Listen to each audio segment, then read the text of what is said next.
Good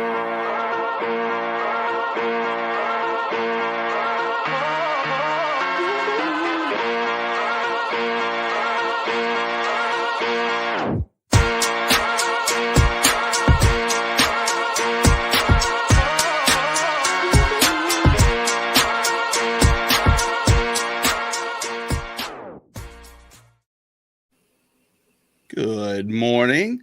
It's Sunday. It's Sunday in London, too. Jonathan Kalowski is with us. This is Fantasy and Frames pregame show.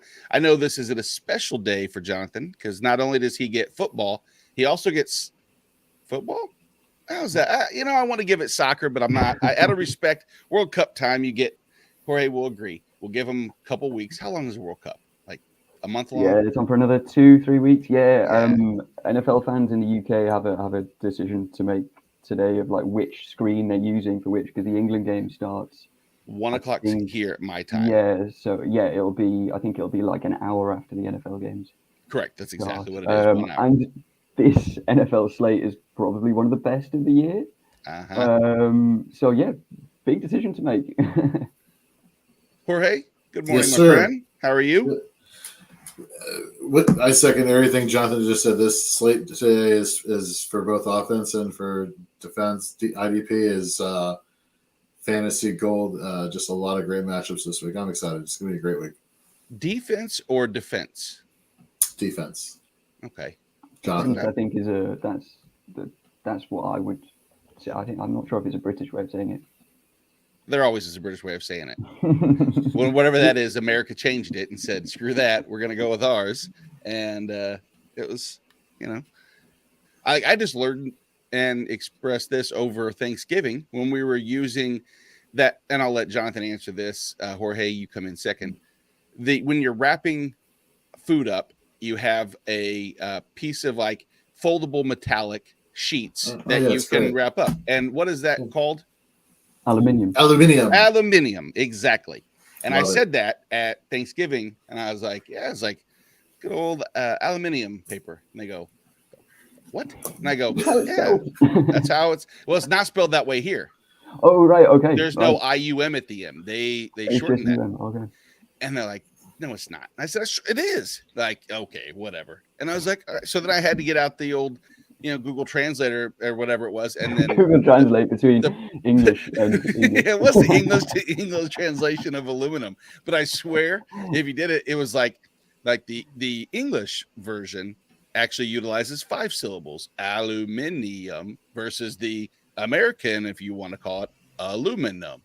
And then they're like, why? And I go, well, because like most natural elements like that end in IUM. Vibranium, I'm going to stop there. I know. That was a joke. That was a good one. Thanks. Love it. So, unfortunately, this show will not be English to English translations. If you have any more, please feel free. Shout out. There's always throw the E at the end of the letter of the words too. Like good. Good, yeah.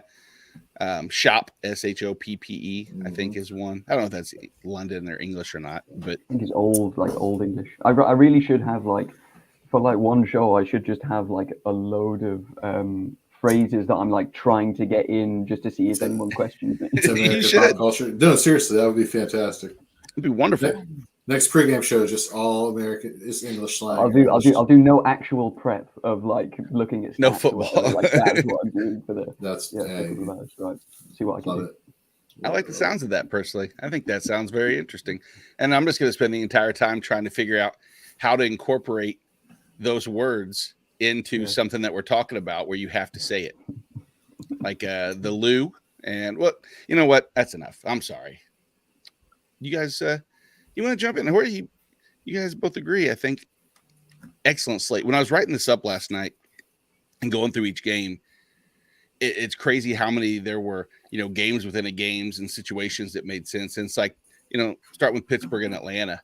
It's not one that I think many are going to come in and just be enamored with as far as the matchup wise, but there's a lot of things that we can learn for this week and then going into the playoffs. And the Pittsburgh running back room, Jorge. Najee Yeah. Harris left, got limited practices all week. Looks like he's going to play, is what they're saying. And since week 8, Pittsburgh's been the 7th best run team on a per carry basis. They're 5.0 yards per carry. And Pittsburgh's run defense is the 6th best. So you have this running game conundrum. What do you do if you're a Pittsburgh owner, I guess, if you're Najee Harris or Jaylen Warren? Are you strictly just going Najee, or is there a flex opportunity for Jaylen Warren or Benny Snell just in case Najee has a recurring injury? Well, I'm not liking the outside linebackers who play in coverage for Atlanta. So if I had a flex spot, I would consider throwing in Jaylen Warren if I was like in a 12 or 14 teamer. Mm-hmm. For a 10 teamer, I think I would stick with Najee. We're seeing, Tyler brought it up on the Fourth and Frames podcast on Wednesday. We're seeing a lot more design runs for Kenny Pickett. So whenever I see a quarterback being able to get on the move and stretch that defense, or at least give the threat of stretching that defense, that helps with the running game. So, this is almost like the perfect week for Pittsburgh in this running game to kind of start to get more and more in sync with each other, with the rookie quarterback. Really, really throw in some wrinkles into the offense we haven't seen much in Steel City this season, and really, really see, how good they really are schematically. And yeah, so I'm to answer your question, I'm rolling with Najee in smaller leagues, but for larger leagues, I could see flexing Jaylen Warren. Yeah, and Jonathan, like on the other side of Atlanta, the challenge there is that Cordell Patterson usage has been wonky at best. I think they're incorporating pretty much everybody to a higher degree than most other teams. If you look at their usage at the running back position, outside of everything, like Tyler Algier, we thought, honestly, going into the season, or at, week 6, I guess, after Cordell Patterson, you thought, okay, it's clearly just going to be him. But last week we saw Patterson with 58% of the snaps with 11 carries and 5 targets. Algier had 38% of the snaps with 11 carries. Hell, even Avery Williams got in with 13%. So I think that it's pretty much just a Patterson play for you here, or in the deepest of leagues, or even considering someone else? Maybe in a really deep league. I mean, the issue with Tyler Algier, I've had him in a few leagues, and the issue with him was that he barely saw any targets. You were basically Correct. he had at a time where he was the guy. He had a fairly safe floor because he was getting sort of 15 touches. But if he didn't get in the end zone, you were probably getting like 6 to 10 points. But I mean, kind of what you said there is kind of encompasses how I feel about Atlanta as a whole, because this should be a good game for wide receivers. I mean, the Steelers are giving, I think, the most points to wide receivers. So it should be a good game for a wide receiver. You have just not been able to trust anyone because of how few pass attempts Mariota is actually having, and then it is being spread around. So beyond Patterson, I'm really not that interested in anyone here. I don't think there's anyone you can really trust. No, and that was exactly what we talked about on Wednesday's show with Jorge and Tyler, is that Pittsburgh, defense wise, is doing really good to stop the run. You would think that would make Atlanta pivot to the pass, where Pittsburgh's been terrible, but Mariota's averaging 155 yards per game, and you can't try to win a football game, unfortunately, I think, on the arm of Marcus Mariota. I think that's what Atlanta's figured out at this point, but we'll see. There's more to this game, but let's get to Trey's question. And it says, morning, gents. Morning, Trey. In a full PPR, you're going to start 2 here. Travis Etienne, Jeff Wilson, Rashad White, Lenny, or Devonta Smith. So is there one consensus here? Is Etienne a guaranteed start for both of you two, or neither of you two? You worry about the foot? He's listed as questionable right now. Go ahead, Jonathan. He's good to go, according. With Etienne, because of the matchup, you don't need him to have a full workload for him to kind of return value, in my opinion. Right. If would we like it to see him have 20 touches? Of course. But if he only has, say, 12, you look at his like breakaway percentage, number of runs he has over 15 yards. There is a good chance that he has 1 or 2 long runs, and fingers crossed it's one of those is for a touchdown. So I am probably less worried about ETN's kind of fantasy production, even if he sees fewer snaps there. And I'm fine with ETN as well. Like you said, in that matchup, that's 51 point total in that game. That should be fireworks everywhere. Jorge is, and that's sorry, I was going to say, and that's me being pessimistic that he's going to see fewer snaps. I mean, he could come out and have a full workload. So yeah, it's very possible that this conversation is kind of unnecessary because he does actually end up getting 20 touches. So yeah, ETN is kind of the one for me that I'm kind of probably most confident in. That would be my most confidence. Jorge, what about you? So he says start 2. I agree with ETN. I actually I'm going to roll with Devonta Smith this week versus Tennessee. Tennessee also gives up a lot of fantasy points to the wide receiver position. We look at the targets since week 10. He had 8 targets, 9 targets, 9 targets. This just screams, good downfield play for a touchdown or a good, decent yardage game. The touchdowns haven't really been there for him this season. Very Julio Jones-esque in basically 3 touchdowns for 12 weeks into the season. But again, the targets are where I'm following the target volume, and then just going against this Titans secondary. I think Devonta Smith could be in line for a big week. I'm going to say that I agree with you there because every other back has a situation in Jeff Wilson missing both offensive tackles, and Raheem Mostert is back. Rashad White, I actually do like. I don't like the matchup. I worry that New Orleans is actually more likely to stuff the run and give up through the air this week, especially with no Marshawn Lattimore. And then between Devonta Smith and Travis Etienne, that would be my 2. He also wants to know Tua or Dak. And I'm gonna, Yeah, go for that one. I have a hard time not going with Tua. Even without his 2 starting tackles, I just feel like that, Dak and there's sickness going around Dallas all week. Michael Gallup has been ill. CeeDee Lamb has a tough matchup, realistically. I'm going to go Tua. Jonathan, Jorge?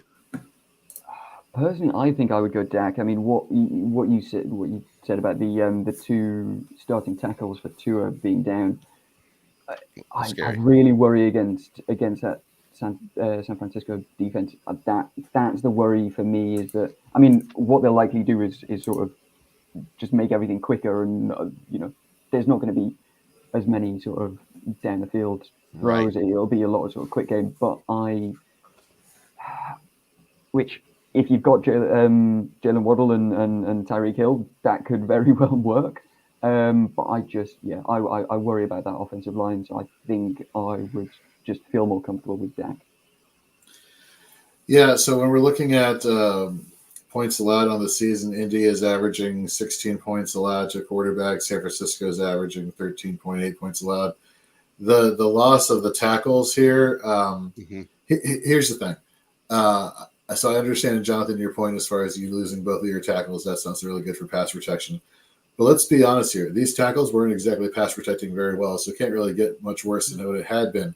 I like the weapons as a whole for actually Miami more so than Dallas this week, even though Dallas will be going against a Kenny Moore-less secondary in the slot. And so, it's a great question, but I'm drinking the Kool-Aid. I'm going to roll with Miami this week. I think this is going to be a lot more competitive game than people are maybe assuming. It's basically San Francisco versus San Francisco East Coast. So it's going to be, I think both teams are going to be schematically matched up well against each other. Give me Tua this week. I'm going to roll Tua this week. Hope that helps, Trey. I hope that helps. I think you know what though? I have Tua and Dak back to back. So hopefully by that rationale, it's within a point of each other, and you don't actually have any gain or loss. It was just good fodder for us to disagree. So we'll see.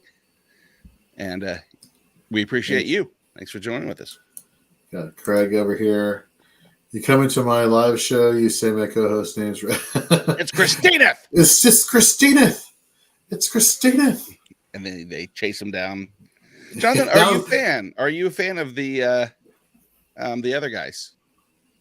I haven't seen it. I'm very sorry. Stop it. You have Netflix over there, yes? Correct? Yes.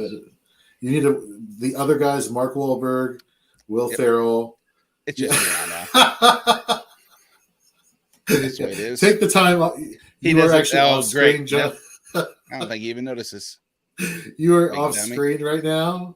I was thought, yeah. I'm sorry. You were in timeout. Now you were allowed back in. All right, so he says, now that we got that out of the way, he needs one tight end, Hunter Henry or Daniel Bellinger. I'll speak for Tyler, and Tyler will say Daniel Bellinger because that was his sleeper kind of upside play of the week. And then I'll let you guys speak for yourselves. So go right ahead. Hunter Henry not already. He already played, so you can't really play him this week at this point. Oh, yeah, New England played Thursday. Thanks, Greg. So by default, Bellinger, but Washington is allowing the second fewest points to the tight end position. So that could be problematic. Granted, Darius Slayton is also battling an injury, or not injury, it's either injury or an illness heading into this matchup. So by default, this could be a Bellinger target-heavy game. So I would temper your output expectations, but the targets may be there. And if this is full PPR, that could be his saving grace this week, Bellinger, that is. He'd been doing well prior to his injury. He'd been kind of seeing targets. He was, yeah. Oh, wait, speaking of seeing, I'm still shocked that he's actually playing this season given the horrific eye injury that he had earlier in the season. So good. Modern medicine, right? Yep, that happens. It happens. The Njoku, injury makes a scramble sometimes. And, you just can't scramble into the pass, unfortunately, and start Hunter Henry. And so it looks like I like Daniel Bellinger. I think he's more important to that offense than people give him credit for. When he's on the field, the biggest recipient, and we'll get to this game here in a second, is probably Najee. Or Najee, holy shit! Sorry, Saquon. I apologize. I'm going to disagree. That is terrible. Whoa, yowzers! I was looking at Pittsburgh again, and no, Saquon had, I think it was like a 50 or the whole rushing attack. I don't have it in front of me, but I'm going to paraphrase. It's not probably good with statistics, but you get the idea. The running game averaged like 50 yards more per game with Daniel Bellinger than without him. So he's pivotal, and Evan Neal returns. So there's a lot of pieces to the Giants to like a little bit more so. So that's something. But yeah, we saw since week 3, before he got injured in week 7, we saw those targets starting to creep up a little bit. We saw 5, 3, 3, 5. So I wouldn't feel as horrible about Daniel Bellinger this year. I agree with basically what you're saying, Nate. Got a question here from Malcolm Merriweather over on Facebook. Morning, Malcolm. He needs QB help. Pick one. Mike White, Heineke, Jones, Dalton, Russell Wilson. Never Russell Wilson. Never Matt Ryan. Not this season. Am I crazy for saying Mike White here? No, I'm kind of I think it's Mike White. I think you're right. Mike White this week, absolutely. Yeah, and that is not, you're not crazy at all. I mean, the second person would be Daniel Jones, just from history against Washington. That's the only team he's done good.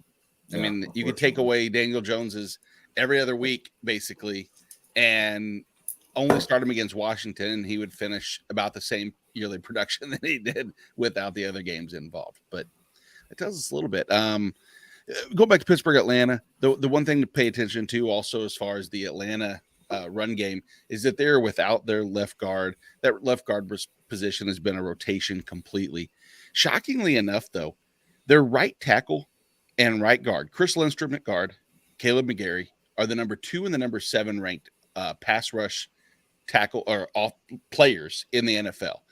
look for Atlanta to run heavy to the right. So Jorge, from an IDP standpoint, Miles Jack does occupy a little bit more of that left inside linebacker position, more so than the right side. Miles Jack take a little bit of a step up, or do you think that maybe Cameron Hayward, who primarily occupies the defensive right tackle, going up against a I would say a first-time starter, really not technically, but Colby Gossett is his name, and he's extremely raw. Would you think that might benefit Hayward's upside to get to maybe Mariota, or are you thinking Miles Jack might just have that tackle upside at linebacker? It's hard for me to trust these linebackers for Pittsburgh. I do like the fact. Well, I don't. Let me put it another way.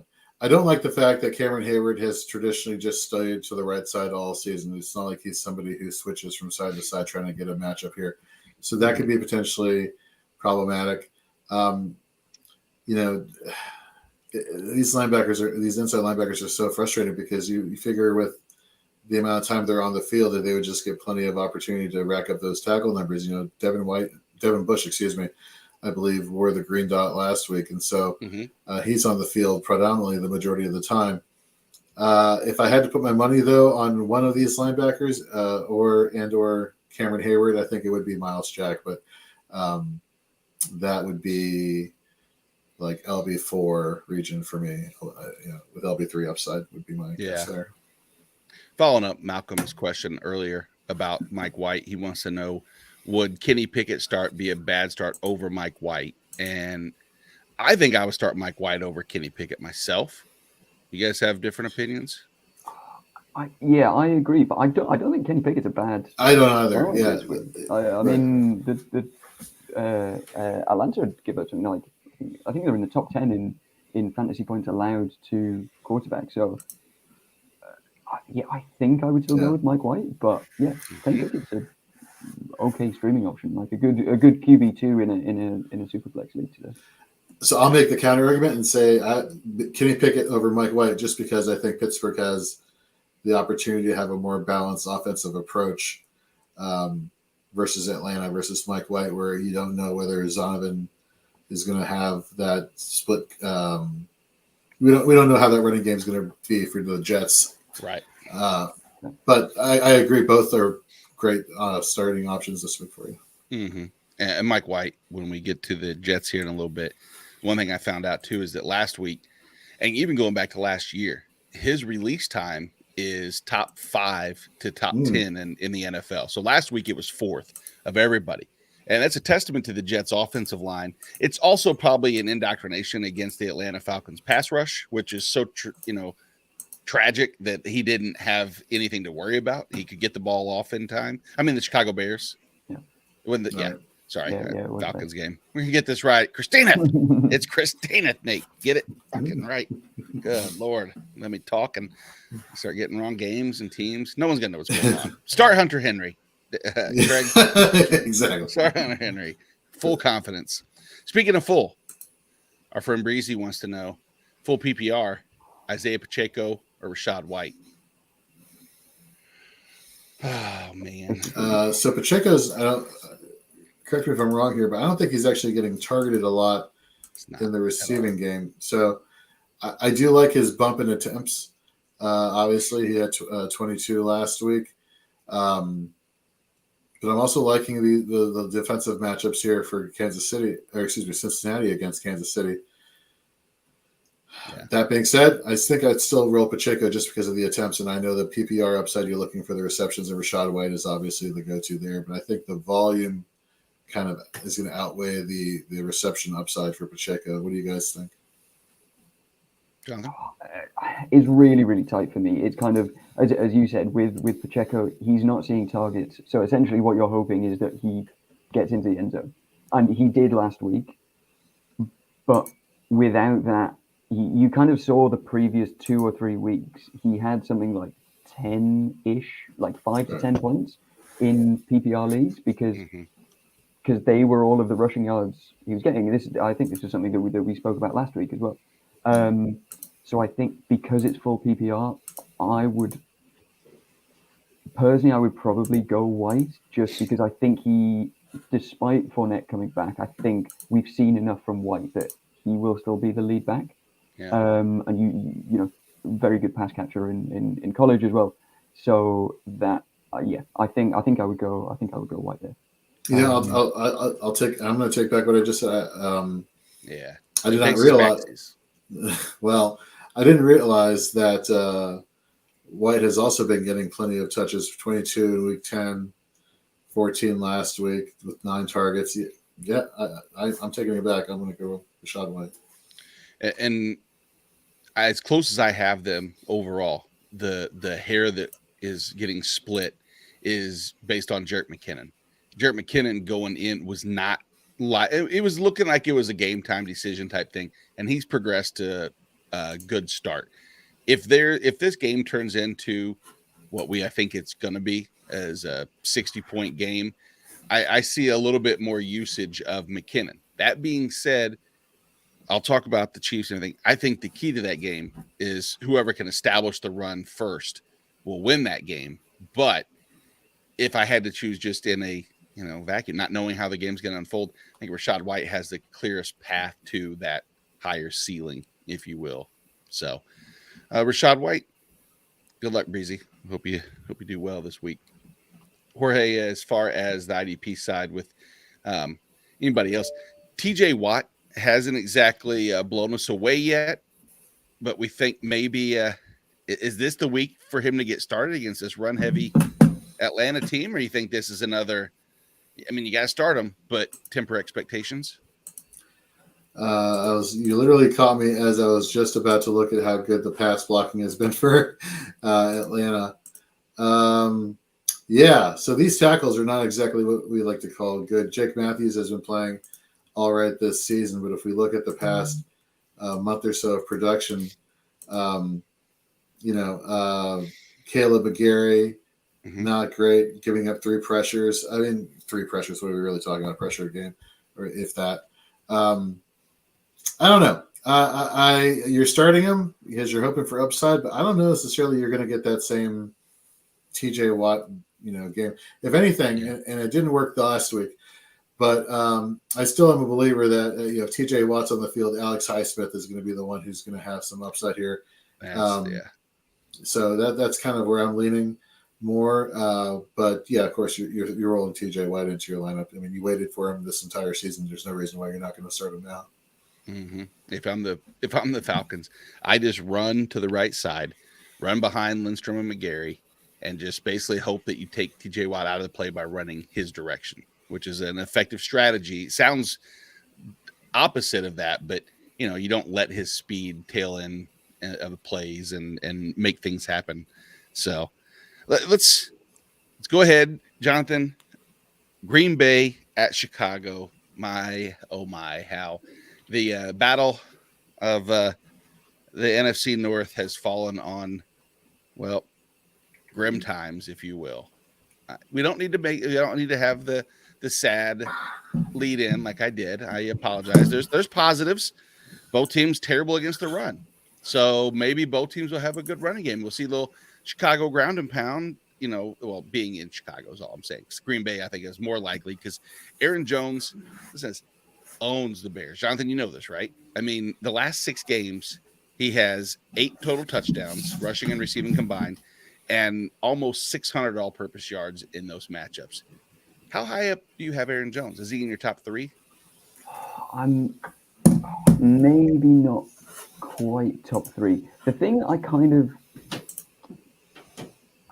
look, if we're being honest, Aaron Rodgers should probably sit this week. If we should, but because of the season that he's had, he's seen how Chicago has been playing the last few weeks. I think he is going to want to lean heavily on the pass today, even if it's not the right thing to do. I think he will want this game. He wants the headline to be Aaron Rodgers throws 5 touchdowns against the Bears. So there is part of me that kind of think, and look, we saw AJ Dillon run really well last week as well. What they should do is lean on Jones and Dillon and obviously Christian Watson as well. Mm-hmm.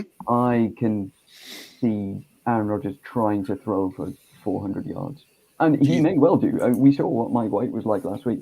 So that for that reason, I would probably be a little bit low. I mean, obviously still top 10. You're still playing him because of how good he is in the receiving game.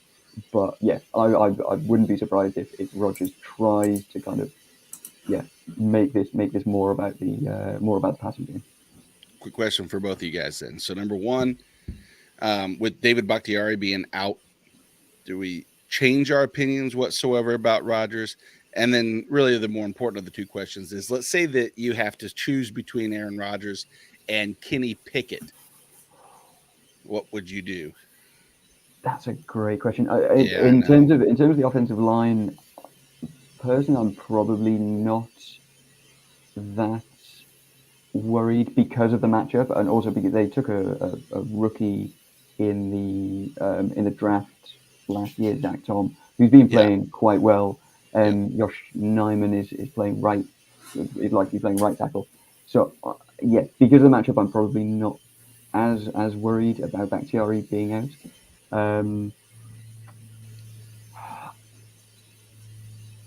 It's a great question. I was just looking on Fantasy Pros, and I think they're just about back to back in expert consensus rankings. I think I would probably just go Rodgers, but they're very, very similar to me. Jorge, that's our Kings Classic team dilemma this week is Aaron Rodgers.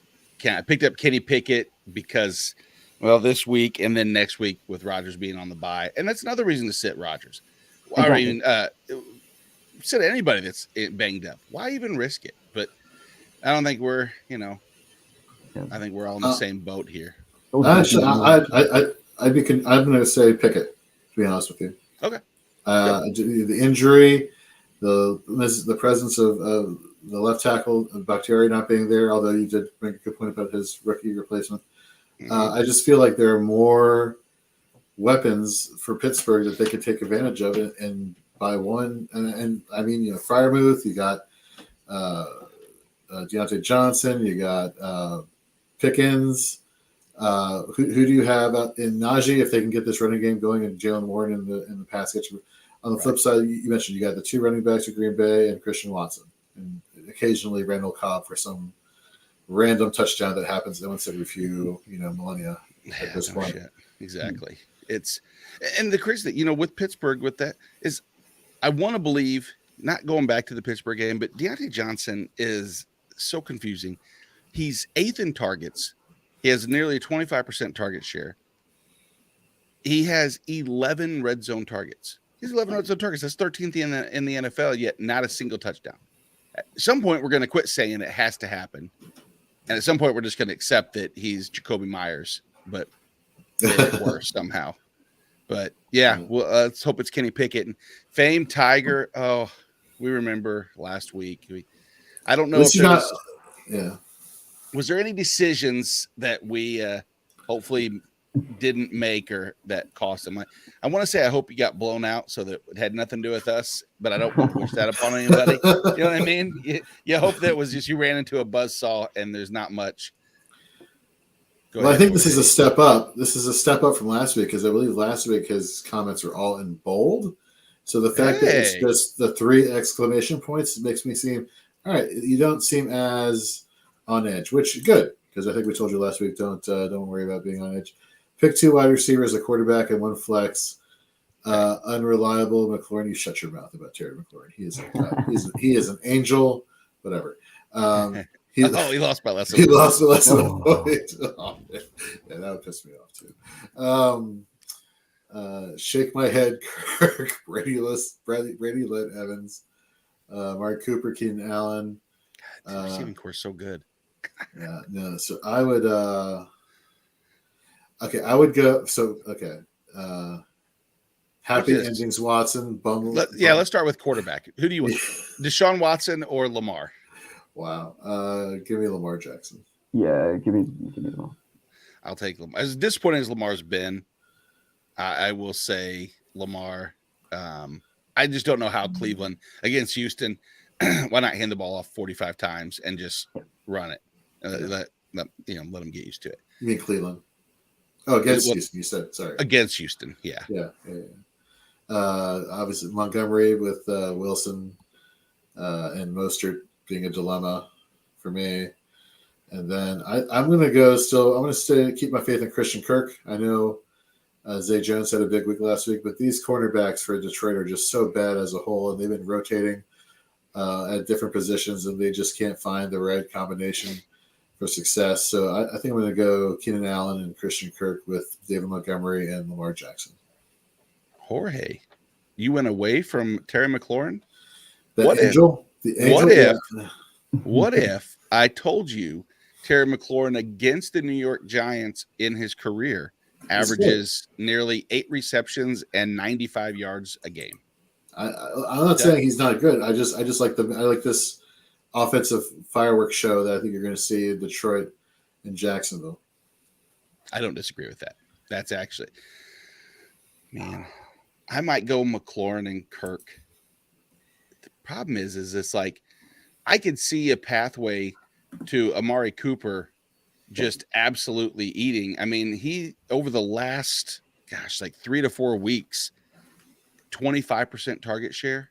Yeah, he's had 12 targets in each of the last 2 weeks. I think he's the one that I'm. Yeah, we don't know what Watson's going to be like, but yeah, Cooper has been he's been really, really good. Kind of a little bit under the radar as well. I feel like for how well he's been. Yeah, I think so too. He's been producing for fantasy. I'm struggling a little bit with Christian Kirk because the matchup last week was really good, and he just completely disappeared, and it was other options that were being targeted. I mean, the matchup today again is great, and I'm struggling with this one a little bit. For me, it's between McLaurin, Kirk, Cooper. I like Keenan Allen as well. I think obviously Mike Williams is still out. Well, here I have the answer. We don't have to go with the stupid David Montgomery or Jeff Wilson Jr. All we got to do is pick 2 receivers in a flex. So there's my 3.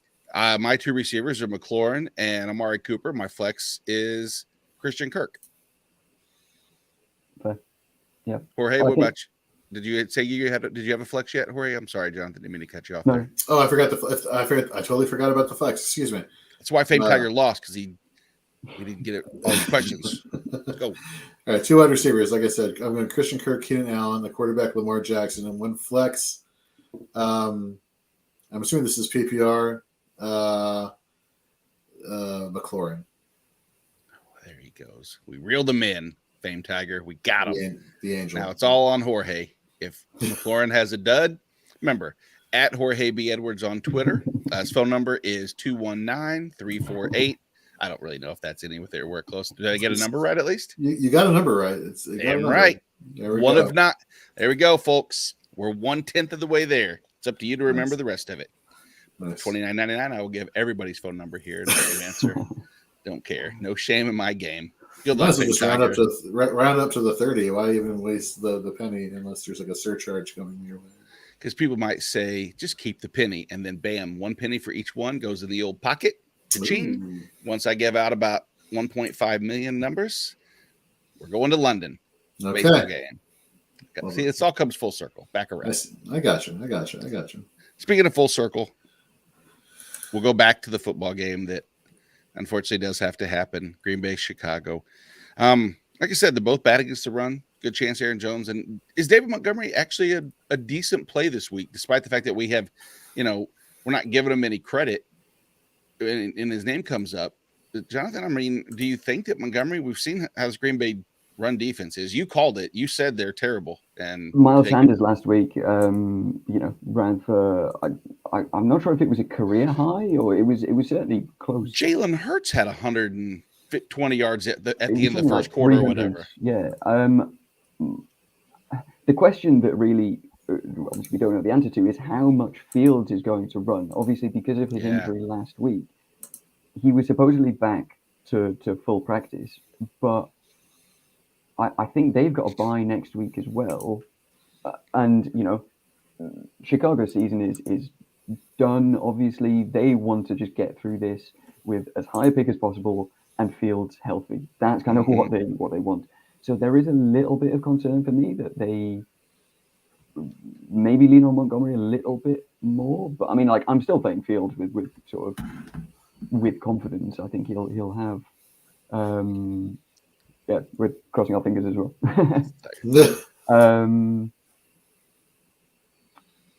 So yeah, but I think Montgomery is a good start. It's the way that you need to play to beat Green Bay is on the ground. Yeah. Outside of that, I mean, realistically, I hate to be such a the blanket statement, but besides Christian Watson and the running backs and maybe a Cole Kmet conversation, is there anybody else, Jorge, that's even really rosterable in this matchup? Not on offense. I'm loving a couple of options here on the defensive side of the ball, though. Let's talk about that, because there's one little thing that I want to mention as far as that matchup goes that I had no clue. It's kind of what's going to give a little bit. Green Bay, second highest blitzing percentage in the NFL, yet only results in 24 sacks. Chicago Bears have allowed the highest sack percentage at 14%, mind you. Second lowest team or worst team or best team, however you want to phrase that, the New York Giants in sacks allowed, the sack percentage allowed, and it's 9%. Chicago's 5 full percentage points higher. So it's not even that they're like, oh, it's, Justin Fields runs into sacks or Justin Fields is elusive and they run the ball more than they pass. It's the percentage of the percentage, and they are just terrible. So at some point this has to give. So I'm interested, Jorge, to hear your IDP plays and see if that plays into any of your Green Bay picks. So who you anything stand out to you? Obviously we know linebackers are key. I mean, Jack Sanborn for the Bears, Quay Walker for the Packers. Devondre Campbell, I believe, is still questionable, but no official word yet on his status. He was limited in practice all week. Obviously, this with the Packers being so bad against the run, this is a great week for Quay Walker, despite his inability to kind of establish a high solo tackle to assisted tackle ratio. He's basically a volume tackler. And so if Campbell is out, that obviously will help with the volume there. On the flip side, Sanborn, he's just been, I think he may go down as the waiver wire ad of the IDP year, just with how well he has been playing. DeAndre Houston Carson, somebody that you've written up and talked about all week, has a really great matchup this week. No Jaquan Brisker. Eddie Jackson's on IR. Again, trying to help out against the running game. You're going to see probably Houston Carson creep up close to the line of scrimmage. Last week, I didn't realize he didn't even get like any snaps in any previous game up until last week. And to come into last week with 9 tackles, 6 solo, 3 assisted, and a tackle for a loss, that like to make your entrance, I thought that was a very impressive performance. And they're going to need him again this week with Green Bay if they emphasize the running game a lot. In terms of anybody else per se, there's nobody on my end that's jumping out besides those 3. I guess if you're going to take a late dart on a DB, maybe a DB3 or a DB4, depending on the size of your league, Rudy Ford filling in for Darnell Savage. Again, one of those players, safeties who could creep up in the line of scrimmage and trying to shut down the run against the Bears. Aside from that, that's all I got. What about you, Nate? That's not a ton. I'm intrigued. I bounced back and forth, and I just want to know, and I was going to see if Jonathan had leaned one way or the other. I assume with this heavy blitz percentage and Chicago's offensive line is just terrible. Is that, Ngbare, or is that Preston Smith that you would go with? Because I love the idea of Kingsley Ngbare, like being that guy, because he's shown it over his pressure rate's good. He's a very explosive player. Yeah. And he was a late draft pick as well. Yeah, fifth round. Fifth round out of South Carolina. So it's probably still Preston Smith, but I mean, Ngbare has been playing really well. I mean, once Rashawn Gary went down, in my mind, it was just kind of like, right, this season is complete. It was already done. Now it is completely done. But they've kind of, Ngbare has shown a little bit. I mean, in terms of, in terms of IDP scoring, he's probably not. You obviously can't really trust him. That's the issue. He is sack or bust when it comes to that, because as much as the running game, he has an opportunity. He hasn't been involved in run play stopping enough, and that's not what they're going to use him. They're going to do what Jorge said, bring Ford up. Mostly Adrian Amos will probably play in that, and just rely and hope that Devondre Campbell gets in the game, and they don't have to go with Isaiah McDuffie or McDuffel, whatever it is. Sorry, I should know that. And Quay right there. But let's get to a question. Jorge, our friend John Cutter over on Facebook wants to know. It's a must-win game. Who should I start? It's Tua for me. Watson, we don't know what he's going to be like this season. I think it's unrealistic to expect Watson his first game back, despite the narrative, it's against Houston, it's against his old team. This is going to be – the guy hasn't played football in a year and a half, and now he's being thrust into a starting role. Houston's pass rush, Jerry Hughes has actually been playing pretty well. I think this is going to be a run-oriented matchup for Cleveland.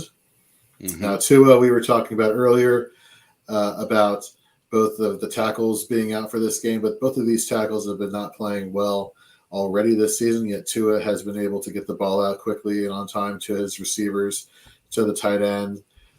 Whoever is at running back, whether it's Wilson or Mostert, in terms of like who's running the ball more, it doesn't matter as long as it keeps the opposing defense off base, which I think is going to help Tua get more time. Like this is literally San Francisco West versus San Francisco East, and I think this is going to be a well drawn up game schematically for the Dolphins, and look for them to hang in there with the 49ers and deliver. So I'm rolling with Tua this week. Jonathan, and you lean in Tua's way direction as well, or you want to? Yeah, nothing else to add really. I would go with Tua as well, just because with Watson we just don't know. This is really quite an unprecedented situation where, not because of injury, someone has been out for this amount of time. Yeah. And so I would personally sort of wait to see what the situation is likely for. And I know it's a little concerning for him, where he says the other team has Amari Cooper, and should that neutralize some of the points? I think that leaning Watson because the opponent has Amari in this particular matchup could be the most dangerous thing, because there's a good chance that Cooper still has a really good game. He sees 12 targets, 13 targets, and catches 8 or 9 balls for 100 yards and maybe a score. And that could be 90% of Deshaun Watson's entire output.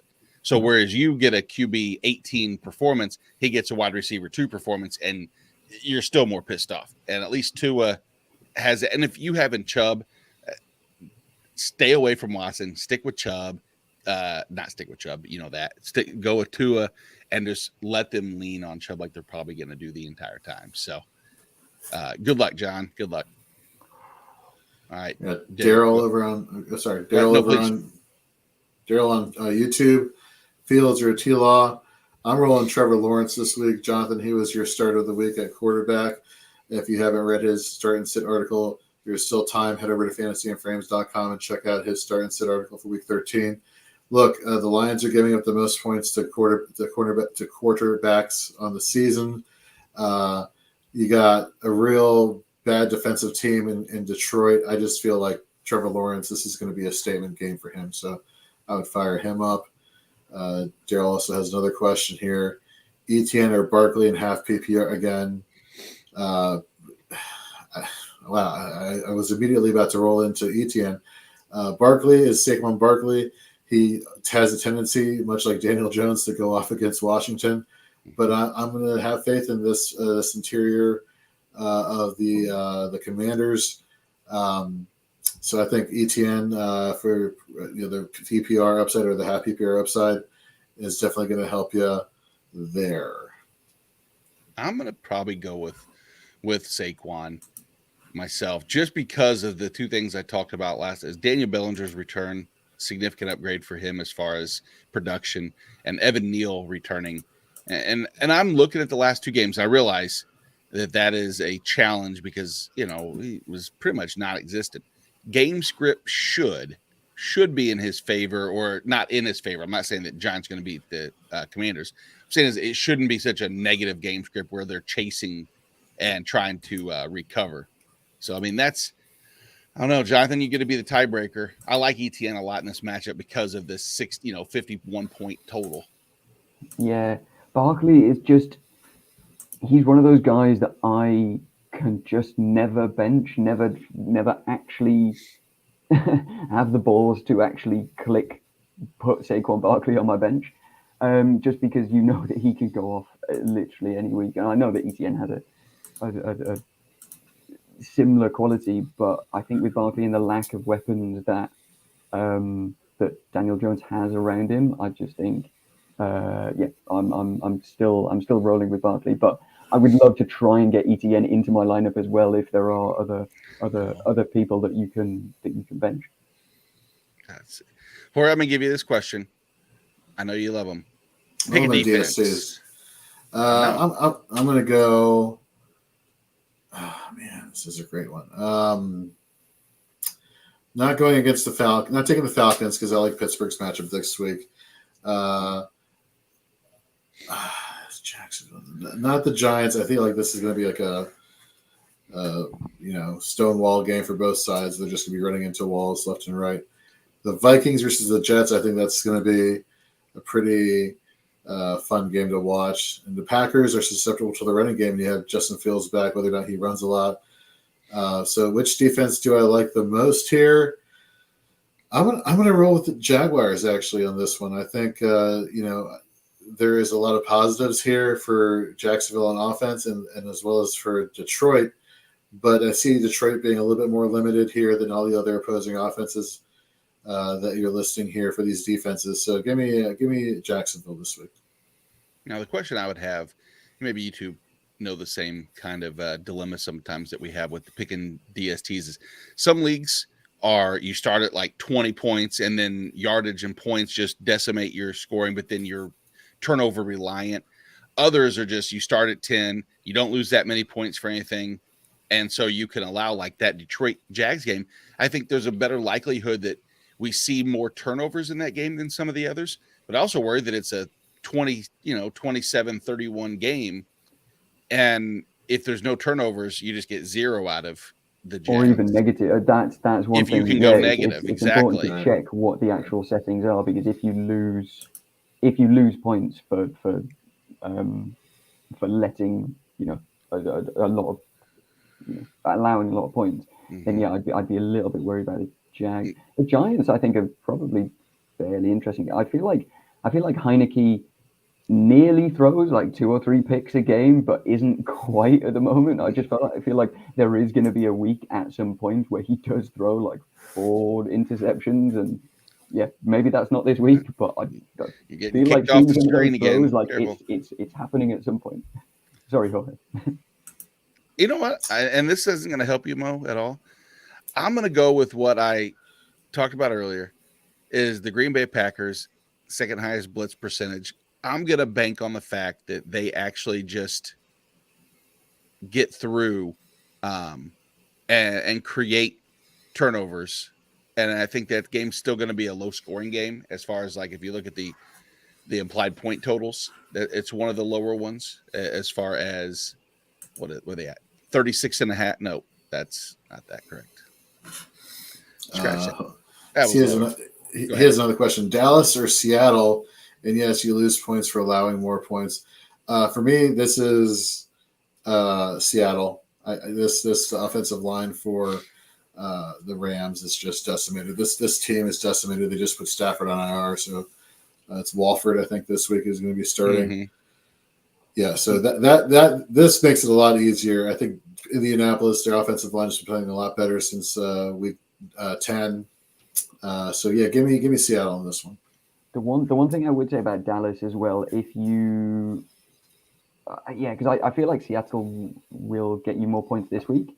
If you can get Dallas, they're playing Houston next week. Yeah, there you go. So yeah,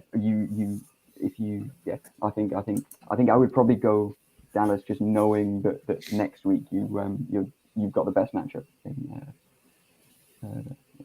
Love it. Love it. And our friend Gator J. Gator, good morning. And look at that. Gator didn't have any questions because he's listened and kept up, and we've all stayed in touch the entire season. His team is just cruising to the playoffs, probably has a first-round bye, doesn't have any dilemmas to make. It's a good life to be Gator J. I can promise you that. He has listened to Jorge all year long, and look, both are successful. Listen to all of us all year long. He is a fantasy and framer. We love your support there, Gator. Except for Gator has all my draft picks in the Dynasty Rewind League, and my team sucks. It's really bad. I'm embarrassed by that league for sure. And Daryl says Seattle it is. Thanks. Dallas next week. Look at that. Nice. Already planning for the playoffs. Very good. Very good, Daryl. Congrats. So let's go. We've talked a lot about this next game. Jacksonville, Detroit, second highest implied over-under of the week behind the Chiefs and the Bengals. This is just everything you could ask for in a game in terms of two underperforming defenses, two actually decent offensive lines that can keep the quarterback upright and give some time to find, I would say, targets downfield. Both running games, dynamic in the run and the pass. And it's just, it even throws some revenge game narratives in some, DJ Chark going back against the Jacksonville. Jameson Williams makes his debut, which is exciting to see that involvement. Speaking of that, since I just talked about it, anybody expecting anything out of Jameson Williams, or is this going to get your feet wet type game? Jorge? I think he's going to catch a big touchdown pass. Whoa. All right. Chalk it up, Jorge. You should put that on can you bet in DC or Virginia? Yeah. You should go on and bet that. I bet that's got to be a pretty decent odds. I'll throw you $5 Venmo if you want. That'll give you a $6 return. One step closer to London, Jonathan. There we go. But yeah, just on Jameson Williams, if you've got space on your bench, I know this is something that we've mentioned quite a bit in recent weeks. Is just throw these guys onto your bench, and if they do nothing and they're only playing in 10% of snaps, then yeah, you can get rid of them next week if they don't look like what we're expecting. But there is a world where he is like a league winner because of his upside. And so if you've got space, throw him on the end of your bench and yeah. I like it. I think he's definitely dynamic. I think we kind of anybody that had the opportunity to stash him in IR the entire time. Man, talk about if he actually does come out and catch that big touchdown pass and he has a 18% target share. It's tough to do. That'd be tough to carve out with that with Amon-Ra, but at the same time, losing Hawkinson, a couple months ago, month and a half, whatever it was, is probably the most beneficial for him. It's just one less mouth to feed, and the fact that the running game between the 20s hasn't been this uber dynamic thing. You don't have DeAndre Swift doing DeAndre Swift things necessarily, but I like it. Here's targets are there. Beyond Amon-Ra, he's seeing double-digit targets most weeks, but there are plenty of targets available for them to both put up good fantasy production. So yeah, it's going to be an interesting one to delve into after this week. Yeah. All right. Go ahead. What are you saying? I just did a anytime touchdown score Jameson Williams today. So what is it? Plus 600? Plus 700? 270. 270. That's it. I know. Man, what a rip! It seems low. Everybody else must have been thinking the same thing. Oh well. Here, interesting little fact about Jacksonville and Detroit. I knew it was going to be a fun matchup. Didn't realize just how close they were offensively to each other. In passing yards, Detroit has 25-68, Jacksonville 25-20. Passing touchdowns 16-17. Interceptions 6-7. Rushing yards 14-24 to 14-34. And scoring percentage 37.9 to 37%. You have the making of exactly what bettors. Jorge, you still have your betting tab up. I do. Jump in and parlay the overs for this one and probably the KC Cincinnati game. And I think that's pretty two decent ones. But and on top of that as well is that we've seen Lawrence he had a really good start, and then we've kind of seen him progress. I mean, he was really, really good last week. Beyond just fantasy production, he was playing really, really well. Yes, he was. And so yeah, I think he takes a step forward today, which is why he was my start of the week at the quarterback position. Love it. Daryl Wilson on the half-point PPR scoring.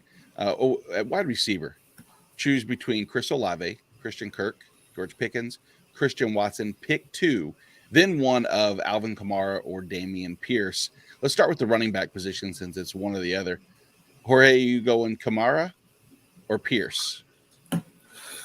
I'm gonna go Pierce. Actually, I think this matchup is going to be more favorable to him than going against Tampa Bay's front tackles. No, this is so hard for me. Jonathan, I'll let you go, and then I'll have to flip a coin or something.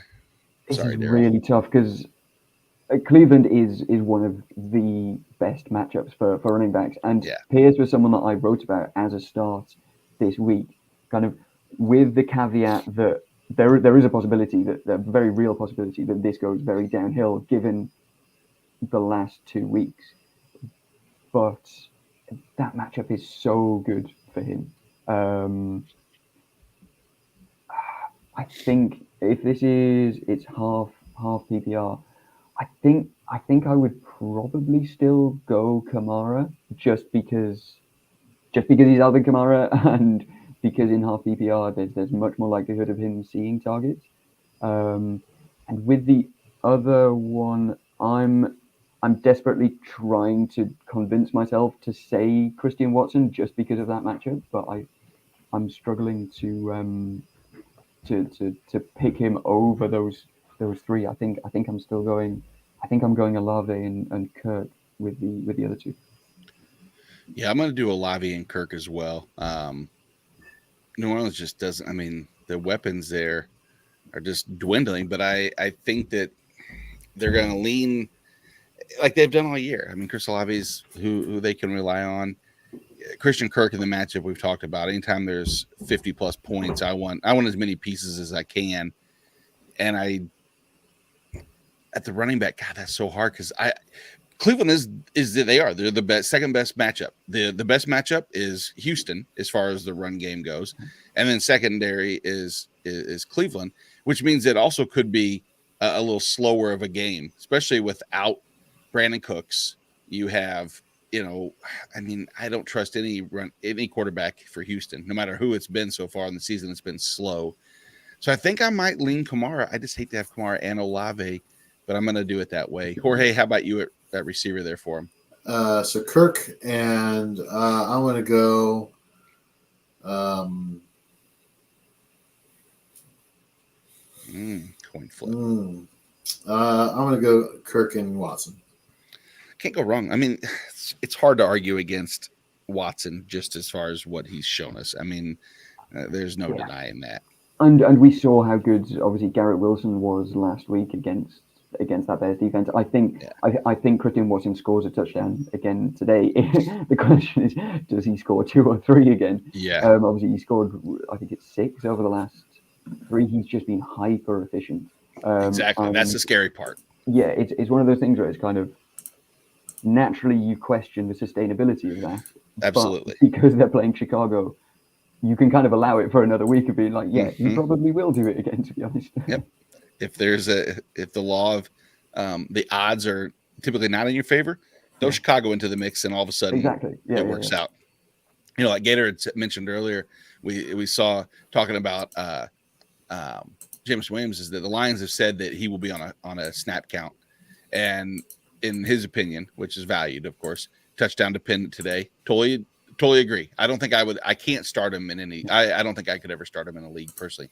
Next week though, that's going to be for sure. Of course, we'll monitor this week and see. It's going to tell us a little bit. Won't tell us everything. Maybe that'll be the sneaky play, especially if he's available. If he's not hyper targeted, maybe he goes another week unclaimed in your waivers. But something tells me he's going to have some big plays in this shootout, and it's going to be on the cover of a lot of different waiver wire articles going into next week. And just let me just tell you why you should get him on your bench, because I was just looking at Detroit's next few games, So next week is obviously today's against Jacksonville. Next week is against the Vikings, who are allowing, I think, the 5th most points to wide receivers. Jets, tough matchup. Then Carolina, week 17 championship game is against the Bears. We saw what Garrett Wilson did last week. Get him on your bench because week 17 could be one of those championship winning. Corey, what was your question? Okay, would you insert into your flex? Okay, Jamison Williams, Zonovan Knight, Kyron Williams, or Elijah Moore? Kyron Williams for me. You're liking the efficiency he's having on the ground versus versus Seattle? I do. I don't think that it's going to be. I think I like his involvement even in the passing game too, which I didn't think I was going to see as much. And it's just, I don't like I like Bam Knight. It's his nickname and with the Jets, so I'm going to stick with it. So that way, sounds good. It's a good nickname. Yeah, I heard that's running back as well. You know, it works. Right. So, I like that. I really do like his overall matchup and his utilization. Michael Carter's probably leaning towards playing a little bit more, but that's really has it gone from, because obviously it was doubtful. So I saw that at least that was this morning, but then again that was also bouncing back and forth. I'm going to double check to make sure that I am just not talking a bunch of shit right now. But why I say that, why don't you guys go ahead and answer this one? So John's back with another question for running back at this time. Najee Harris or Rachaad White as RB2?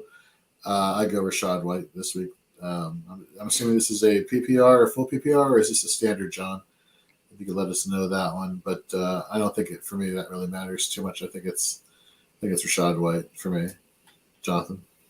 Yeah, I would. We kind of spoke about him before, and kind of, even with Fournette coming back, it kind of looks like he has taken the lead role there. So yeah, I'm happy to roll with Whites again.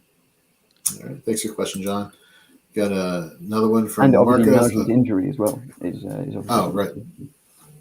Yeah, so Michael Carter definitely downgraded again. There was optimism yesterday that they thought that he would be tested, but now it's, as of like 8 minutes ago, it's he's definitely out. So good to know. Answers that. Sorry. Let's see here. Marcos on Facebook. Half PPR Barkley, Jonathan Taylor, Kenneth Walker, Samaje Perine. Sit one. I'm sitting Perine. All the rest, I'm rolling with Barkley, Jonathan Taylor, Kenneth Walker. Yeah, I am too. Even though I like the scoring opportunity against KC for Cincy, I just have a hard time trusting that if the ball gets taken out of one person's hands out of those four, I think it would be Perine more than anybody, because Cincy has to stay going through the air. Even though we saw Samaje, that was first game, he had 3 receiving touchdowns, but don't use that as a barometer. That's kind of, to me, that's so far removed from the norm. It's a little unreliable. We're going to love this next question. Daryl's asking, kicker has me pulling my hair out. Myers or Dicker this week? As much as we like kicker the Dicker, you got to go Myers in Seattle. Just been too consistent this year. Yeah, I'll go with that too. I don't see the Rams slowing down to get past midfield, at least within field goal range each time. Or do you, Jonathan? Do you just want to go with Dicker the kicker because it's clever? It is a good name. Obviously, it's enjoyable to be able to say it. But probably still going with Myers as well. And if you lose, you'll get kicked in the dick. Is essentially what's going to happen. But that's our first kicker question this year. I know. I like that. That's fun. And I have no clue.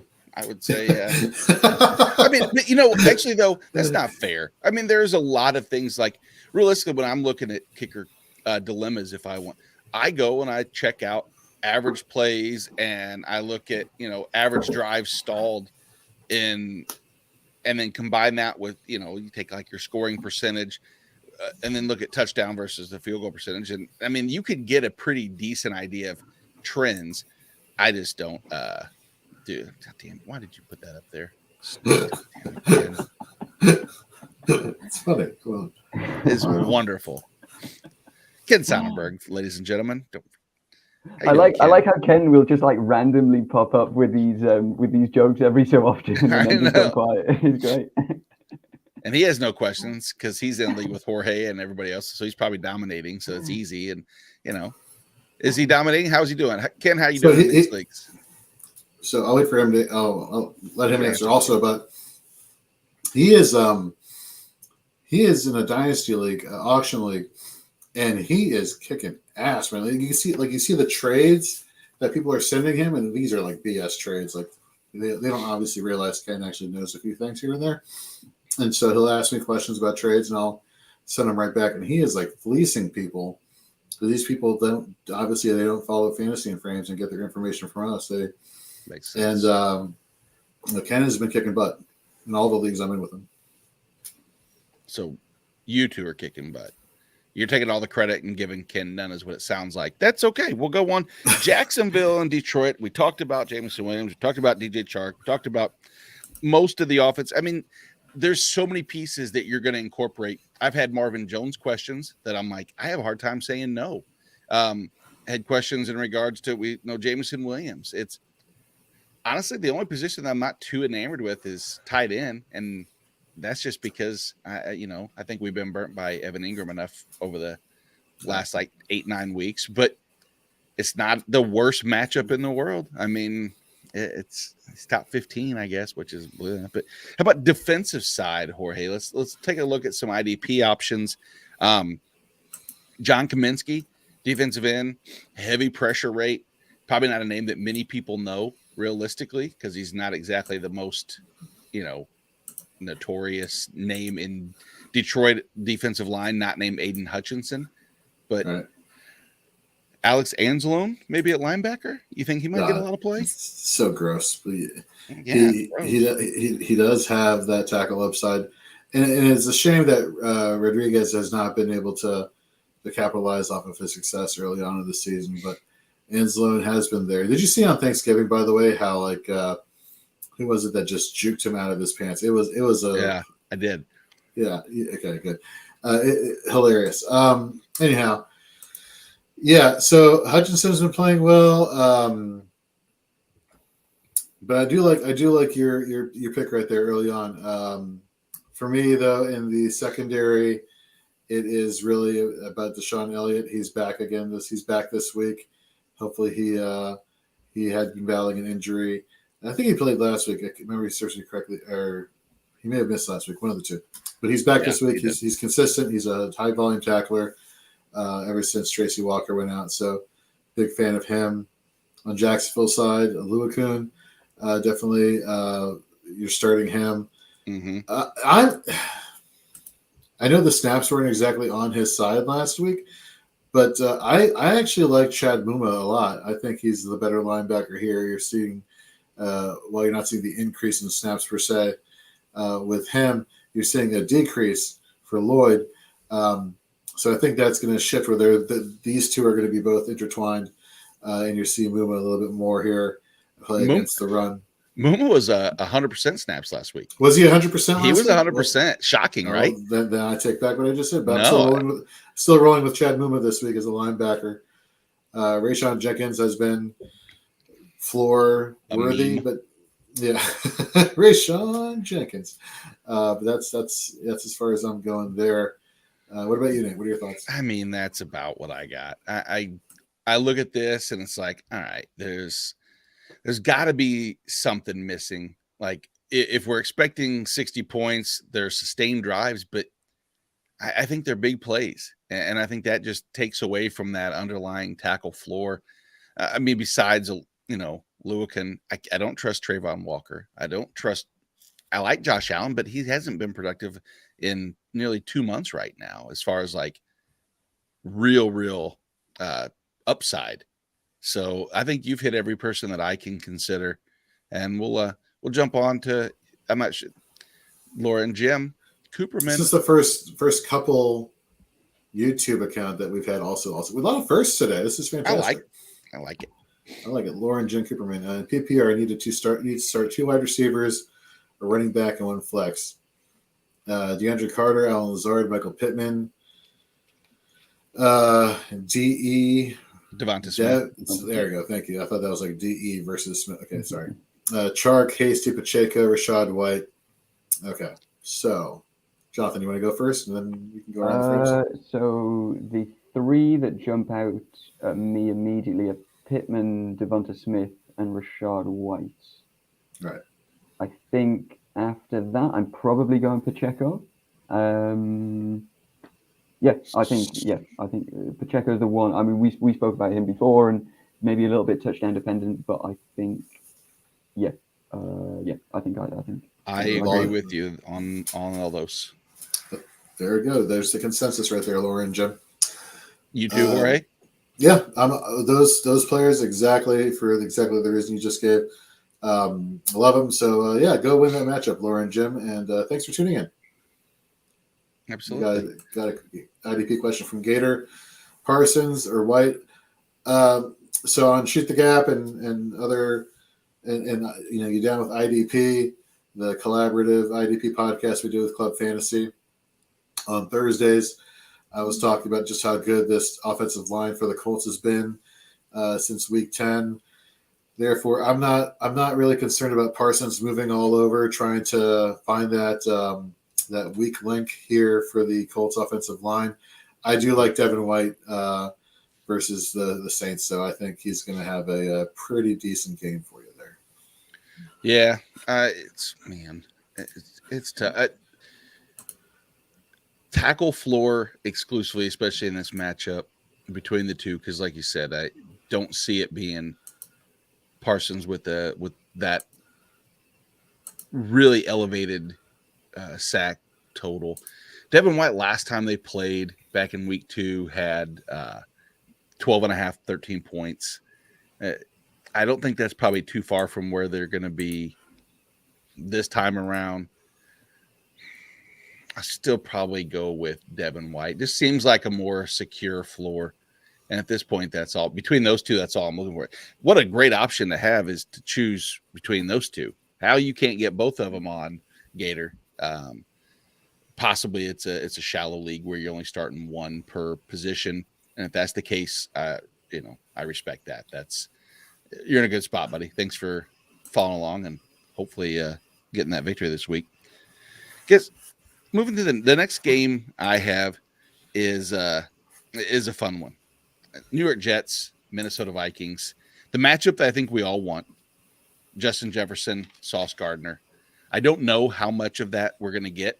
I looked a little bit deeper just to kind of see. And, Justin Jefferson primarily, when he's split out wide, is on the left-hand side. He does play enough in the slot and over on the right-hand side to move him around.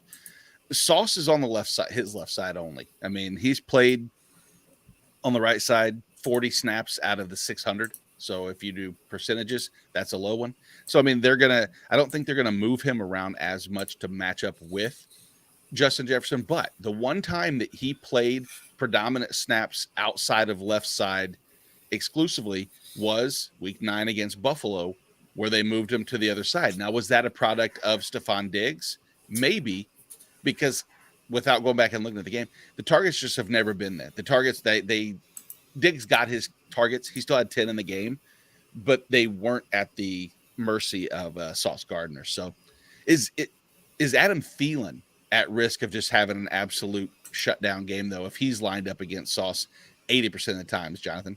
Yeah, Thielen is someone that I'm really not that confident in. Obviously, he had a good game last week, but if you look at the I think the 4 previous games, he'd failed to hit double-digit half PPR points, and there's part of me that is a little bit worried just because of how well the Jets have been doing. And anytime I talk about how well the Jets have been doing, I kind of sort of cringe a little bit because I know that it's the Jets and they will probably make me look very, very silly by doing Jets things. But I'm probably a little bit lower than consensus on Cousins, on Thielen, just because of how well the Jets have been playing. I think I can't remember exactly the points that they're allowing to wide receivers, but I think it's sort of bottom 5. I think. Yeah, about it. They're 30th in points allowed. And so Thielen is someone that I would probably look to sit if I can. Yeah, Jorge. What are you thinking if you have Sauce Gardner on the other side, but you have this, decently stout run game? Are you going to try to lean on Dalvin Cook in this matchup if you're Minnesota? Oh, absolutely. I think you could see a Madison fall into the end zone at the goal line situation here. I know, right? That hurts, but it's true. But yeah, so it's definitely they're going to try and get Dalvin Cook going. You said no Hawkinson this week. This is going to be a ground and pound game for the Vikings. They need to get back in this. So yeah, it's going to be Dalvin Cook's going off game. Yeah, we've talked a lot about Mike White and his seemingly solid matchup. A lot piggybacking off of last week against Chicago. I'm not saying the Vikings and the Bears are similar defenses, but what we saw, like I said, Mike White had the protection. That offensive line is definitely a solid one of their strengths. That 2.4 seconds per throw was the fourth fastest, as I mentioned. But the Bears have the zero pass rush. The Vikings do have a pass rush. And we have to see if that's going to play into that effect. Chances are he's going to regress a little bit, but I think to the point where he's a decent start. And Garrett Wilson, the recipient of everything last week that we saw, has 4 touchdowns on the season. Can you guys guess how many of those touchdowns were from Zach Wilson? 0. I think it's 0. That I think I saw this. Yeah, congratulations. Another little congratulatory. Jorge, who do you think the first player in Jets history to have more than 100 yards from scrimmage in his debut is? Garrett Wilson. Nope. Okay. Think of last week. Elijah Moore. Close. He's on the same team. Denzel Mims. Bam Knight last week. Nope. Didn't. Okay. Was not thinking about running back. Okay. Trivia questions are supposed to be hard. That's why I say them. You're not supposed to get them right. You're supposed to get them wrong. So don't feel bad. A lot of other people. But yeah, Bam Knight. First game, 100 yards plus from scrimmage. The key to that I am very impressed with him as a, seemingly out of nowhere player. He had 9 missed tackles on his attempts. I mean, I know that's not sustainable, but he's going up against a Vikings defense that is good tackling as a whole. But I'm excited to see that. And I mean, if Michael Carter continues, if this ankle injury lingers, there's not much in the way of anybody really stepping in. No offense, Jorge. This is not a James Robinson slight. I'll take it back. little bit. But before I get into the slander, before I get into the James White slander, we'll make sure that we answer Daryl's question in regards to better wide receiver for the playoffs matchups. Pick 2, Treylon Burks, Josh Palmer, Gabe Davis, or Donovan Peoples-Jones in half-point PPR. So I had to Burks, look at the playoff matchups. Yeah. Well, I just like Burks just because of the target competition and, or I should say, the lack thereof. So Right. That's there. Davis is boomer bust. Joshua Palmer is dependent on Mike Williams, which, let's be honest, Mike Williams hasn't exactly looked like the model of consistency of health all season. So I would be surprised if he's somebody that I got to look at Palmer's targets here and see what he's been doing on the season, because I want to lean the first two. Yeah. I just want to be sure I'm not giving any misinformation here. Davis, I think, to me, has some fairly interesting games. I'm just looking here. I mean, next week is tough against the Jets, but 16 and 17, he's playing the Bears and then Cincinnati. I mean, Cincinnati isn't necessarily a good matchup, but it is one of those that could be a shootout, and it could be really, really high scoring. So Davis is boom or bust, but those are the kind of games that you probably do want to play him in. And Treylon Burks has been quietly really, really good. I mean, really consistent since he's come back. So that's my 2, Treylon and Gabe Davis. I like Josh Palmer. Jorge, you were asking about his targets on the season. It's 16% target share. That's with and without Mike Williams. But since week 6, I mean, we're talking 12, 10, 8, 10, 7. And that's with just 2 touchdowns. And he's had in those games, 3 out of the 5, 10.2, 14.6, and 26.6 points in each of those matchups. So, man, it's. I'm going to stick Burks and Palmer just because of the Mike White factor. But I can totally understand the, hey, go big or go home with Gabe Davis at this point in the season. I can as well. I think Donovan Peoples-Jones is the one that we all can agree on is out of the equation, even though he's been productive. David Bell has been surprisingly productive the last couple of weeks, and it's new quarterback. What do you expect him to go to? And I don't know that answer, but if I had to lean on talent, it probably wouldn't be Donovan Peoples-Jones. I think David Bell's a shinier new toy that might get more play. But great questions, everybody. I really enjoyed these, especially the ones like, being proactive and thinking towards the playoffs is very important. Absolutely. I mean, it's perfect timing. And so we retouch him back on Mike White in this passing game. I mean, the Vikings versus the Pats are 32nd in yardage, 27th in DVOA. So everything's leading towards a Mike White game. I know we've talked about pretty much everything offensively. I believe Tyler Conklin is a sneaky good tight end play. Jorge, let me ask you this. Yeah. What about the defensive side of the ball? Because there's a lot of pieces that, for me, Minnesota has, 5 or 6 different IDP plays week in, week out. But, man, they keep just constantly not contradicting each other, but like you have choose between Hicks and Kendricks.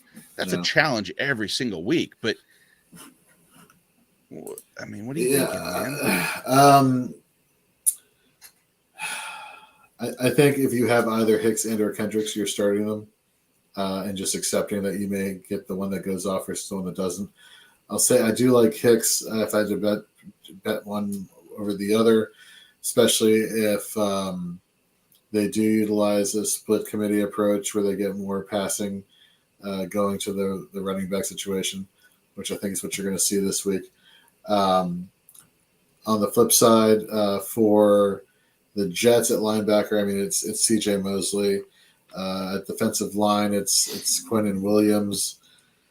For Minnesota, it's really hard for me. Zadarius Smith and Danielle Hunter, which one you're always going to have to go with. And I really think that the shift for I really truly believe the shift of having Danielle Hunter go from being his hand another edge rusher to being a stand-up outside linebacker has really hurt his productivity this year. So I think I'm just going to roll as Zadarius Smith this week.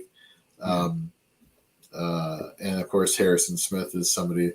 Well, actually, let me look up Harrison Smith real quick. But he had been predominantly a good IDP start this year. Let's see. It's been.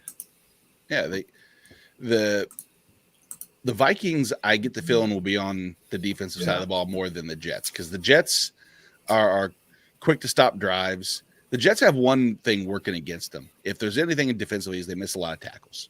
And that's the only bugaboo, is they are not the best tackling team. But against the pass, they're 5th in yards, 9th against the run, and they are one of only 2 teams. I thought this was ironic, or not. I don't know about it. It's not ironic at all. It's interesting. Interesting, ironic, not the same word. Clearly, I use them interchangeably, which is ironically wrong.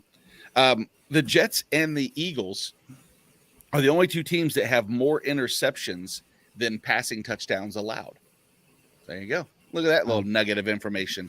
I take it a long way. That was interesting. Thank you very much. Not ironic. No. Damn. Don't you think?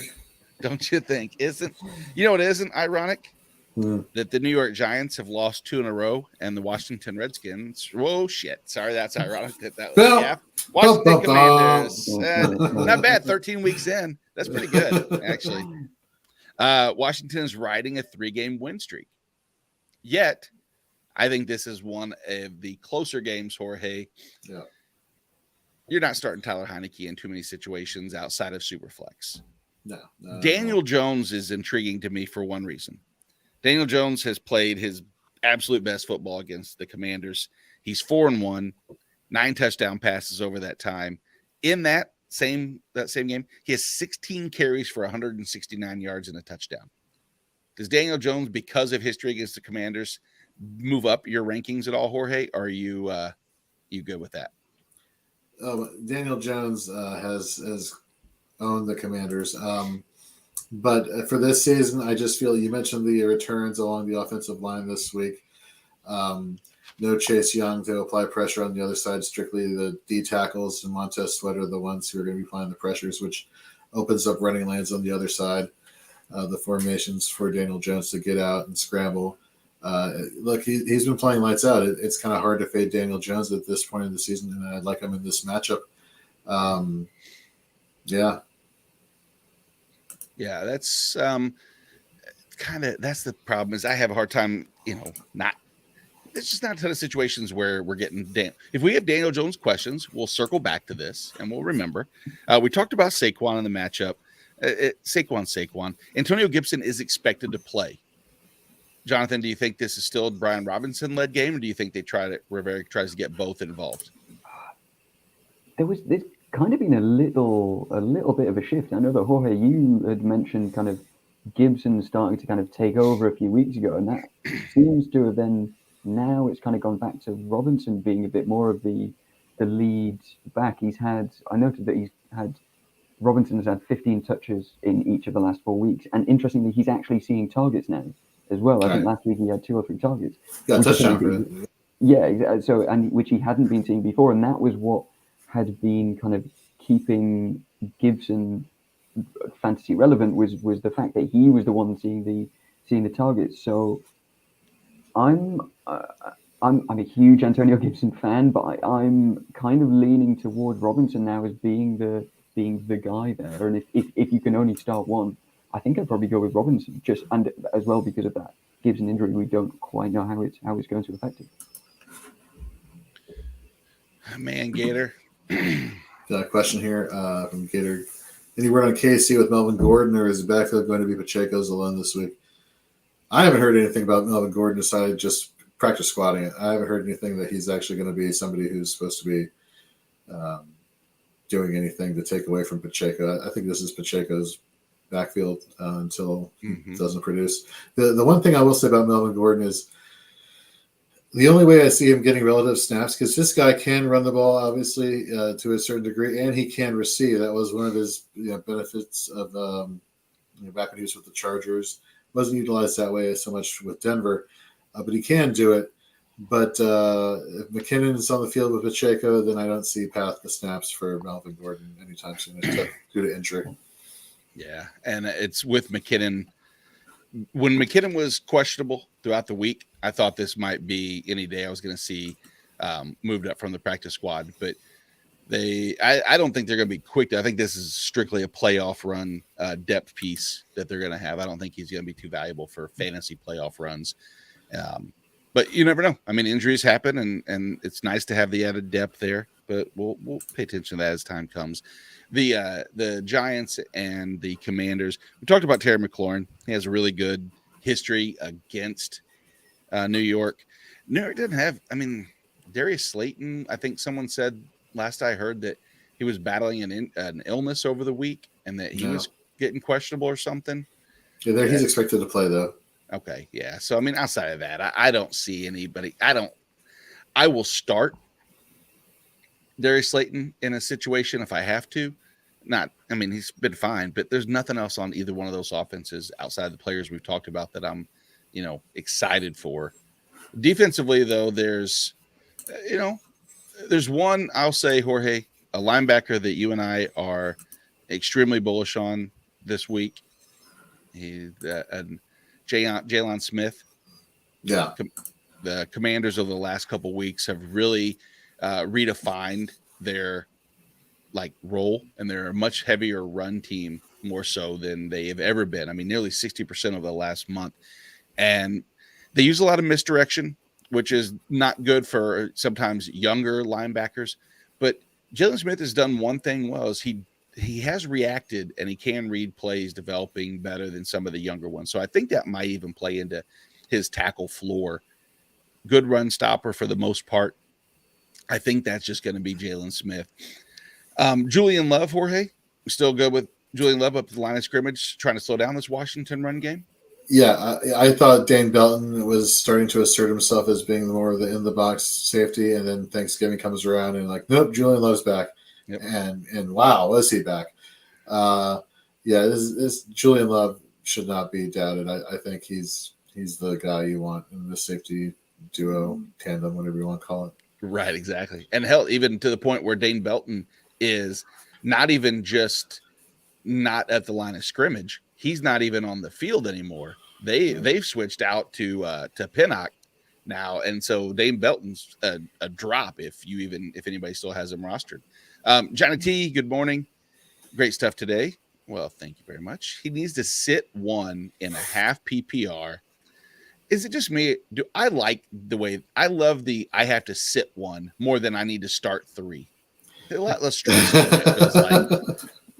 I mean, so all right, here, let's see if we all agree or if we all disagree. We have 3 options to choose from: Christian Watson, Devonta Smith, Brandon Ayuk. Who are you sitting? I'm sitting Ayuk just because I don't know if this is going to be I don't know if this is going to be a high shootout affair where the 49ers are going to have to be slinging it. I like Watson for his obvious hot streak and his upside and his chemistry with Aaron Rodgers. I like Devonta Smith with the matchup against Tennessee and his target volume in recent weeks.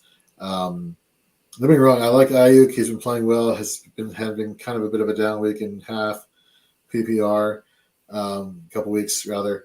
But he is becoming Garoppolo's number 1 go-to wide receiver outside of Deebo Samuel. It's kind of hard to say he's like the number 1 wide receiver. I mean, he may be putting up point-wise those numbers, but I mean, he's such a utility player that the pure wide receiver who's going out there and running routes every play is Ayuk, and he's definitely looking his way. But out of those 3, I'd sit Brandon Ayuk.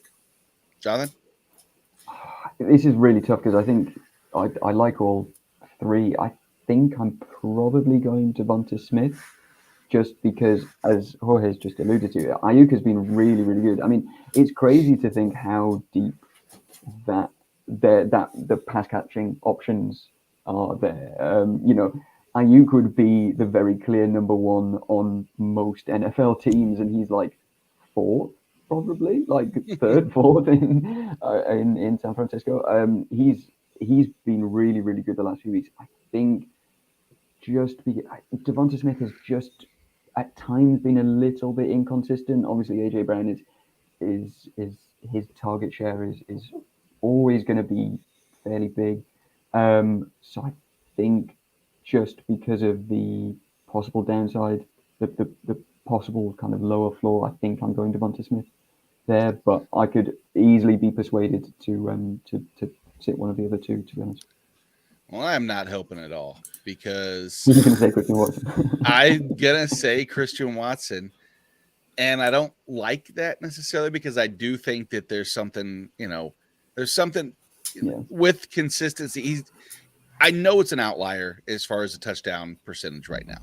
I know that, but I like the matchup. But I also know that, it was just until this morning, really, Deebo probably wasn't even going to play this week. That deep bone bruise that he suffers from, he's been like, I think they basically said yesterday, we're just going to inject you with a bunch and you're going to get out there on the field. And he's agreed, which I think that means the game plan this whole week has been directed towards Brandon Ayuk. And last minute, I don't think they're going to change their game plan, 180 to go away from Ayuk. I just, man, without the touchdowns. So Johnny T, that was the worst yeah, we really haven't advice ever. You just have to follow up. Let us know whose compelling argument. This is like a flex off. This is a flex off we didn't know we were having. I took the sound drop off the soundboard. Okay, wow. You don't need that. No, that's okay. Johnny T wasn't asking for us to fight over it. He was just looking for us to sit somebody. So what that sounds like is you have 3 really good options, and we wish you the best of luck.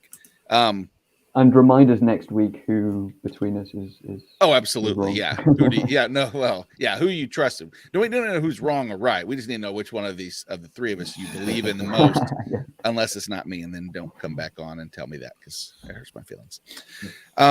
Tennessee's probably going to have their feelings hurt this week, I'm guessing, against the Eagles. Something tells me it's not going to be pretty. Jorge, you've talked about it enough. Tennessee, terrible as far as passing goes defensively. A lot of that's probably as a result of how good they are against the run. If you can't run against a team, you have to pass. If you have to pass all the time, chances are you're going to have more stats. Danique Autry is out. Jeffrey Simmons is limited, but could play. Haven't heard anything exclusively there. Without those two, Miles Sanders, I think, has a very similar production to what he had last week against Green Bay. I can't predict, Jalen Hurts rushing for damn near the NFL record again, but something tells me they will control this game. Here's a question I have for you guys, though. Besides Robert Woods and Treylon Burks, is Nick Westbrook-Ikhine an option here for someone in a flex situation because they don't have to go up against James Bradbury or Darius Slay? Or am I thinking too much into that? It's one of those where he's someone that I have barely even thought about. I'll be honest. I need to have a look at what his actual production has been like. I mean, he's had kind of one really good game, and then other than that, like he saw 6 targets last week, but it's kind of I feel as though they're a better sort of deep. Yeah, I would not use him as an option here. I agree. No, and I don't disagree with that. I mean, it's pretty obvious that they're going to try to just run the clock. Tennessee, if they're smart, they give to Derrick Henry and let him do what he does best, which is ground and pound. Jorge? Yep, agree. What about who wants to who do we look at to exploit this Tennessee passing defense that's so susceptible? Is it exclusively AJ Brown? I mean, we talked about Devontae Smith. Revenge. Right? I mean, revenge. You're not going to give me that contract? Revenge. This is going to be a fun game for these wide receivers for Philadelphia, I'll tell you what. Over under 0.5 fumbles by AJ Brown this game. I'm going to say under. He's not going to fumble the ball. If there's ever going to be a time, he is holding on to that damn ball as tight as anything. I want to see it. I want to see that play down the Tennessee sideline and him stiff arm, whoever, Kevin Byard or whoever's back there. I like Kevin Byard, so probably not him. Maybe Amani Hooker. There we go. We'll do that. We'll set that narrative up. Screw you, Hooker. We hate you here at Fantasy of Frames. But Jalen Hurts, as we said, 2+ passing touchdowns in 5 of the past 6. I think we touched everything offensively. Defensively, we know that Philadelphia has that great rotation across the defensive line. Robert Quinn is out. Is there any specifics that anybody stands out as far as intriguing plays that or sleeper plays, upside plays, or anything that stands out to you more so than others? So Reed Blankenship came on last week. He played pretty damn well, 6 tackles. Let me pull up his total stat line real quickly here. 3 solo, 3 assisted, an interception, a pass defense. Gotcha, 13.3 points in Fantasy Pros IDP scoring. Gardner Johnson goes out. He comes right in. This could be a very big game for him, especially trying to slow down this Tennessee running game. For me, though, the smash play for Philadelphia for IDP has been all season, and it's going to continue to be TJ Edwards. Mm-hmm. Picking out what's going to happen up front is very tricky. Hassan Reddick has been playing, I want to say, the most consistent from a fantasy standpoint amongst all the other players. And it's going to be interesting what they do here. They just activated Jordan Davis from IR, although I don't think he's playing today. But that is a name to keep an eye on because that could potentially screw with your defensive line. Actually, to be honest with you, it probably would help. You're helping your defensive line IDP guesses here because the more solidified the interior is, the more you're able to see some separation between the outside edge rushers more. But TJ Edwards, I like Blankenship. On the flip side, for Tennessee, David Long, I think, is going to have a really good game against Philadelphia. He just likes to run the ball a lot, or who rushes the ball, I should say, whether it's with Jalen Hurts or Miles Sanders. You said no, Danico Audrey, but Bud Dupree, I believe, came back or is there. Yeah. That could be not a great option. I'm just throwing out players who could potentially have upside here. Kevin Byard, like you mentioned. So, yeah, those would be my IDP names to look out for. Yeah, and I think that's about it. Obviously, like I said, that Philadelphia defensive line is a rotation, and Brandon Graham could have a big game. Could be Josh Sweat, as Tennessee's offensive line isn't the greatest on the left side there. All right, over under on Hurts rushing. I would say if I had to set a number, I'll set it at 72 yards. What do you guys say? Over under there? I'm saying under. I think they lean on the pass, and I think they lean on AJ Brown, as you guys alluded to before. Gotcha. So yeah, I think I think under as well. Okay. With 72, what if I said 42? Over. Yeah, over, but probably not by that much. I would have. Okay. Well, my handicapping is not the greatest when it comes to that. But again, like you said, you're going to put.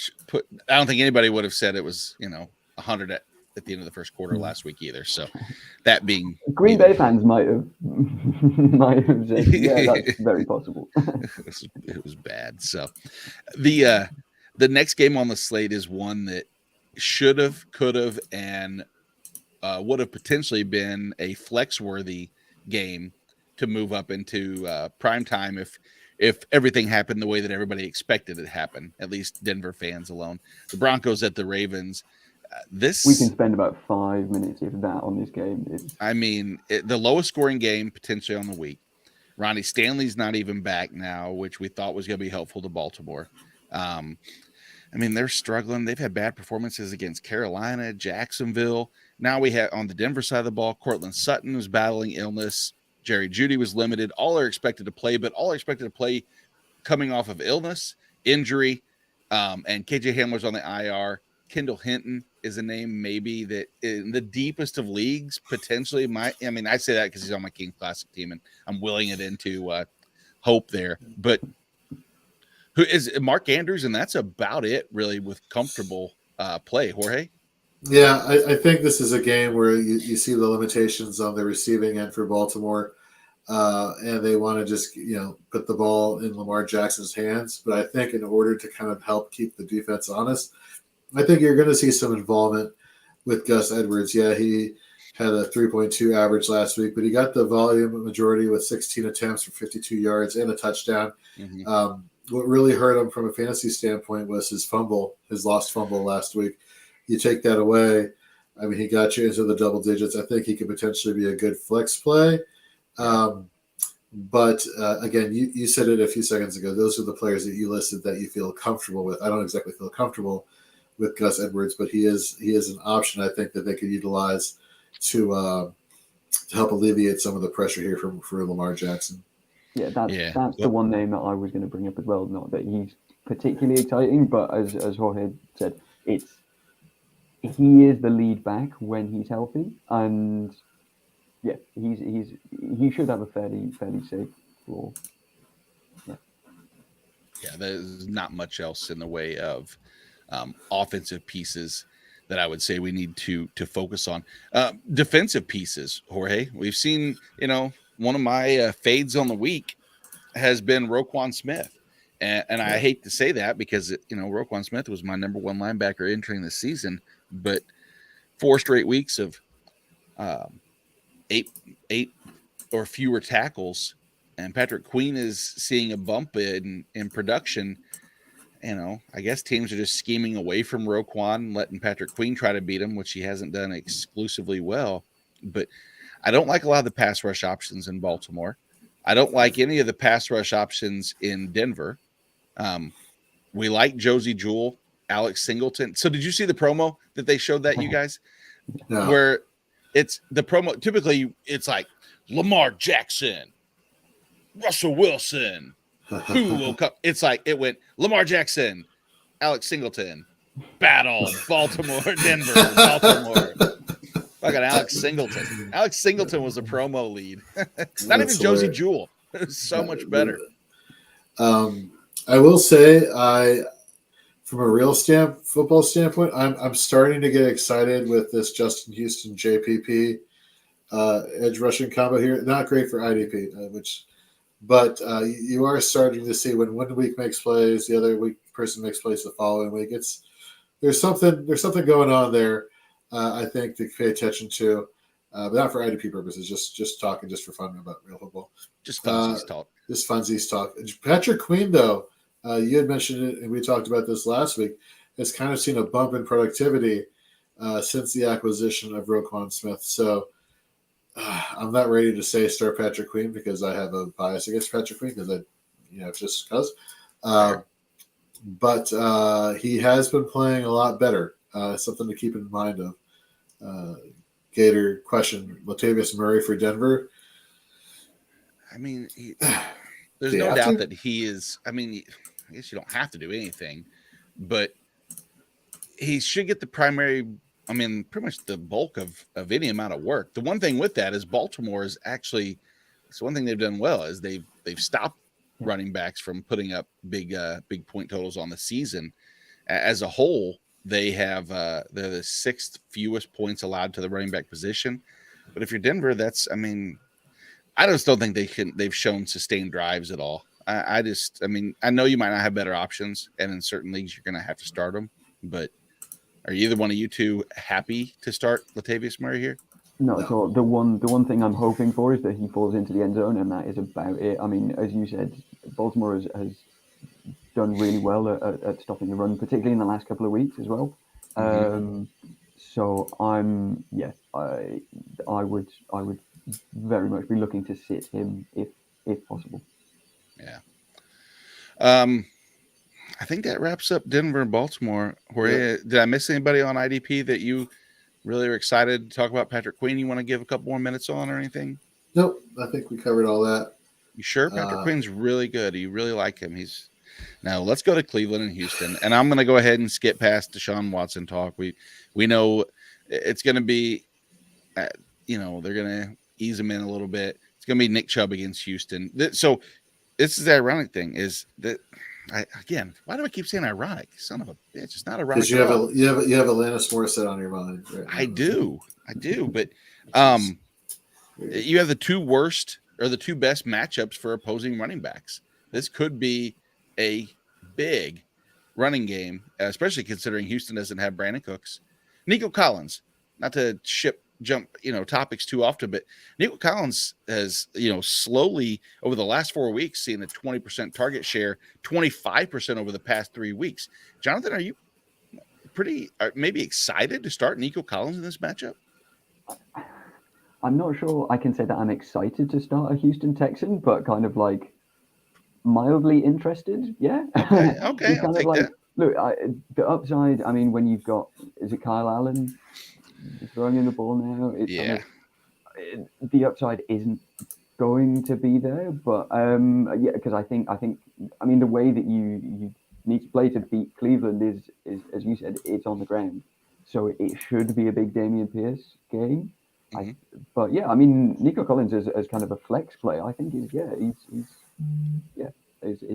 a good option. And for Dynasty as well, I think he's going to be someone that you can probably get fairly cheap. And Brandon Cooks will probably leave there at some point soon. So yeah. And something tells me they will have a new quarterback next year. I would assume so. Yeah. Breaking news here from Fantasy and Frames. We think that Houston will do a wise football decision. Not quite sure if we does make a change, to be fair. That is news. Yes, that is guaranteed. Jorge, here's the biggest question on a lot of people's minds, and I think this week will be the determining factor, has Dameon Pierce hit the rookie wall? I mean, the matchup is perfect as far as you want to get forget about the last couple weeks. Let's get going again.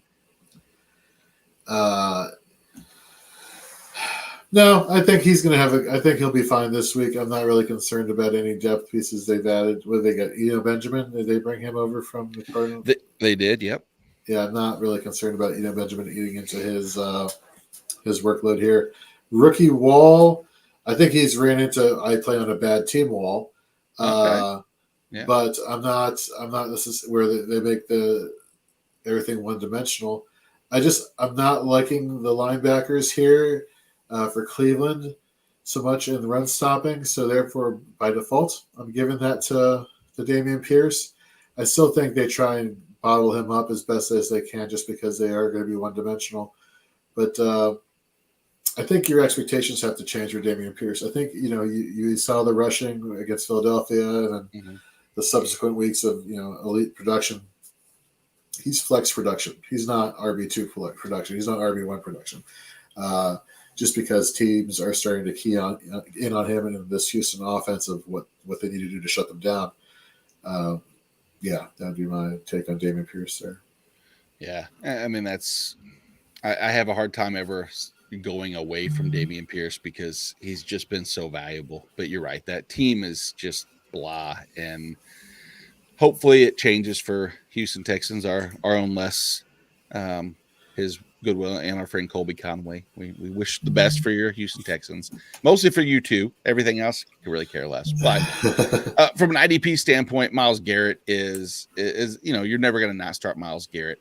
JOK, Jeremiah Owusu-Koramoah, he saw 95% of the target, the snaps last week. Sion Takitaki is the number 2 there. Both in line for decent games against this run-heavy offense in Houston. And on the opposite side of the ball, we've talked a lot about like Jalen Petrie over the season, I think, and I love the matchup for him. Christian Kirksey, the linebacker to have Jorge. Christian Harris didn't I still don't know. I think he's going to play, which really hurts that Jalen Reeves-Maybin take that we had earlier in the week. Any news on that or anything? Not that I can see right now. Let me pull it up just while you're talking here. Sure. And while you do that, the one guy that I know that you had been talked about and really brought him to the attention of many is Jerry Hughes. And Jerry Hughes has had a really, really good season, resurgent, if you will. And his pressure rate over the last couple of weeks has been exceptional, just hasn't resulted in production. He was my sack lunch on Shoot the Gap episode for a sack this week, because I see Watson, first game, maybe holding the ball a little too long in certain situations. And I think that Hughes's pressures will eventually get into the backfield. It was a bold call, but we'll see how that pans out. What do you think? Any news on Harris? Not that I can see. That's not. I don't see anything that says he's not playing. So there you go. So that tells me he's going to play. Probably, maybe mix in and out Reeves, maybe. And so it's Christian Kirksey to have there, Jalen Petrie, maybe Jonathan Owens, and potential upside on Jerry Hughes. So, man, the next game, I don't know how much we need to talk about Seattle and LA, other than there are pieces to this game that I think is like, I don't know, blah, but maybe enticing a little bit in the fact that Seattle has a good opportunity to exploit what the Rams have actually not been doing well as of late, is stopping the receiver. Rams actually allowing the 8th most points to opposing wide receivers lately. Jonathan, this takes us back to last year or the year before. Tyler Lockett or DK Metcalf? I'm still. It's not Cooper Robert Kupp Woods and Cooper Kupp. Yeah, I know. yeah. That's easier now for you, at least. Yeah, it is. Yeah. I'm still going DK Metcalf. I like them both. To be fair, they're as you said, they're both good options. But yeah, it's still DK for me because of the targets, because of the upside. I'd go Robert Woods just because he's still playing and Cooper Kupp's not. So. That's exactly right. All right, Jorge, I'll give you a more difficult one. Ooh, okay. On the Rams side, Tyler Higbee or any of the other wide receivers for the Rams? Tyler Higbee. Yes. Yeah, his target volume should be there. Van Jefferson, he was boomer bust when all of the receivers are healthy. He had all the target volume available to him last week, and he only got you 10 points. So I'm not really too concerned about Van Jefferson helping me, or confident, I guess would be the better word. Yeah. But no, Tyler Higbee should feast. The Seahawks are allowing, I believe, the most fantasy points to the tight end position on the season. So this should be a big Tyler Higbee game. Yeah, I agree. I think he was my start of the week in start and sit. He saw a dramatic drop in snaps last week, but he was dealing with an injury. As far as I'm aware, I don't think he was questionable or anything coming into today. So I would imagine he will likely be the main target there. But I mean, to me, one of the most interesting points to talk about here is Kyron Williams. I know I think there was a question about it before, but it looks as though he is. There were so many question marks about who was the lead back there over the first few weeks of the season, and it seems as though Kyron Williams is taking over. Yeah, how do you guys feel about him? I have been a Kyron Williams defender for the last couple of weeks. A lot to do with the fact that I had an opportunity to hear his name a lot here in St. Louis, more so than elsewhere, and he didn't have this explosive camp. Oops, sorry, Yeah. He didn't have the explosive. He had an ankle injury, and he still ran despite not being 100%. But go back to last week, he had 71% of the snaps. Maybe only was 11 carries, but he got 3 targets, which is always a plus to me. And I mean, right now, considering what else is out there, I think that look at this week, the Seahawks are 31st in PPR points per game allowed to backfields. The Raiders next week are 28th. The Packers are 26th. Yeah. The Broncos are 14th, and then in week 17 is the Chargers. So even That's a really good point. Yeah. His matchup going forward is excellent. We don't just care a real about those. Shame that the offense as a whole might not be so might bad. Not My God. Jorge, what is this going to be? Maybe one of the lowest scoring games on the week? I mean, right? Well, I think the Seahawks jump out to a comfortable lead, and then maybe emphasize the running game a little more. So I think this could be a big Kenneth Walker week. There you go. That's exactly right. Kenneth Walker. IDP wise, there's a ton in play here, especially if you're a big fan of linebackers, because I think Jordan Brooks, Cody Barton. We've talked a lot about Cody Barton. He saw 70% of the snaps last week. His tackle efficiency is out of this world. Are you back in on Cody Barton? Man, I was, if the Rams had a really good running game to lean on, I don't know. I think he's hit or miss. Obviously you're starting Jordan Brooks. No, I'm not going to be on it this week. I just feel like there's too much volatility that you just don't know how the Rams are. When you have a bad team and you have players that are just not great, what do opposing offenses like to do? They like to scheme some trickery and do some unconventional play designs to kind of get the defenses kind of guessing what they're going to do. But eventually, I don't know. I don't see this being a Cody Barton week. Had he been playing against a better offensive team, then I could see a role carved out for him. But not this week, I don't think. Gotcha. But Bobby Wagner on the other side, though. Oh yeah, of course, yeah. I mean, the matchup is ideal. Seahawks allow the 5th most points to opposing linebackers. He's in a good spot. Ernest Jones has been did not practice to limited, and there's a good chance that he's not able to go, which just again weakens the linebacking core, which for me pushes up that floor, the tackle floor for Bobby Wagner as a result. Uchenna Nwosu against this Rams offensive line is probably the most exploitable matchup, would you say?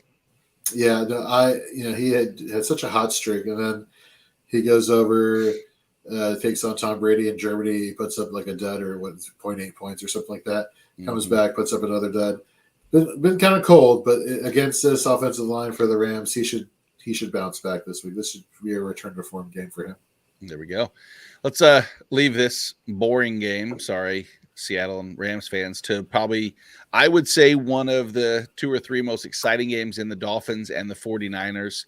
Yeah. We've talked a lot about the Dolphins being without Austin Jackson at right tackle and most likely without Teron Armstead at left tackle. Jorge, as you've said, they haven't been the beacon of, or the identifier, the best pass protecting tackles in the league. And that's still not to say that they're not valuable, because their replacement cost is quite heavy when you have to bring in Brandon Shell and whoever they plan on putting over on the right-hand side. But here's some news that happened late yesterday that is trickling into today is Trent Williams leaving the game or leaving practice. He's having Trent Williams, left tackle for the San Francisco 49ers. Did you say who or woo? No, I said, gotcha. I didn't think you said it. Yeah. So he left with back spasms and is officially questionable. Whereas, between him and then Debo's supposed to play, even though he has that deep thigh bruise. Trent Williams being out makes maybe a little more even kilter for these two teams, because I think this is a definite test of choose your weapon, Jonathan.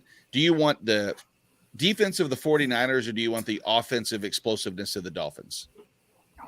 I think I'm still going the defense of the 49ers. I mean, they're healthy now as well. That's the thing that kind of earlier in the season they looked good, but there were so many pieces missing, and it kind of seems like they're getting healthier as the season goes along. And that's kind of my fear with Tua today is just that. Yeah, is just that line gets to him, and yeah, I mean, I'm still playing Hill, I'm still playing Waddle, I'm still playing Tua as kind of like a low end QB1 ish. Yeah, but I'm fearful of kind of the ceiling that we've seen from him in through the season. Horry, what is your expectation for the backfield in Miami? How about for both teams? The backfields are, I mean, it's kind of in flux a little bit. What if you had a synopsis of both backfields? What would that look like? I mean, is it Tyrion Davis-Price who's going to be up next to replace Elijah Mitchell? Him being out, placed on IR. Christian McCaffrey, there's a lot of talk that they could get up early and then they kind of like rest on a little bit towards the end of the half if this game turns out not to be competitive. But if it does, then Mr. Christian McCaffrey is going to get the full workload, I believe. And then they'll just rest them during the week like they had done last week. For the Dolphins or the 49ers East, it's literally going to be a hot hand approach here. Jeff Wilson is not declared out, but he is dealing with an injury.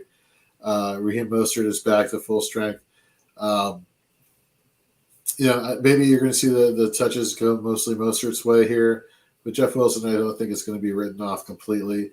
I personally think, despite the defensive matchups, this is going to be a fun game. This is going to be I don't want to say it's going to be like a shootout game, like the game we'll probably talk about in a couple next, rather.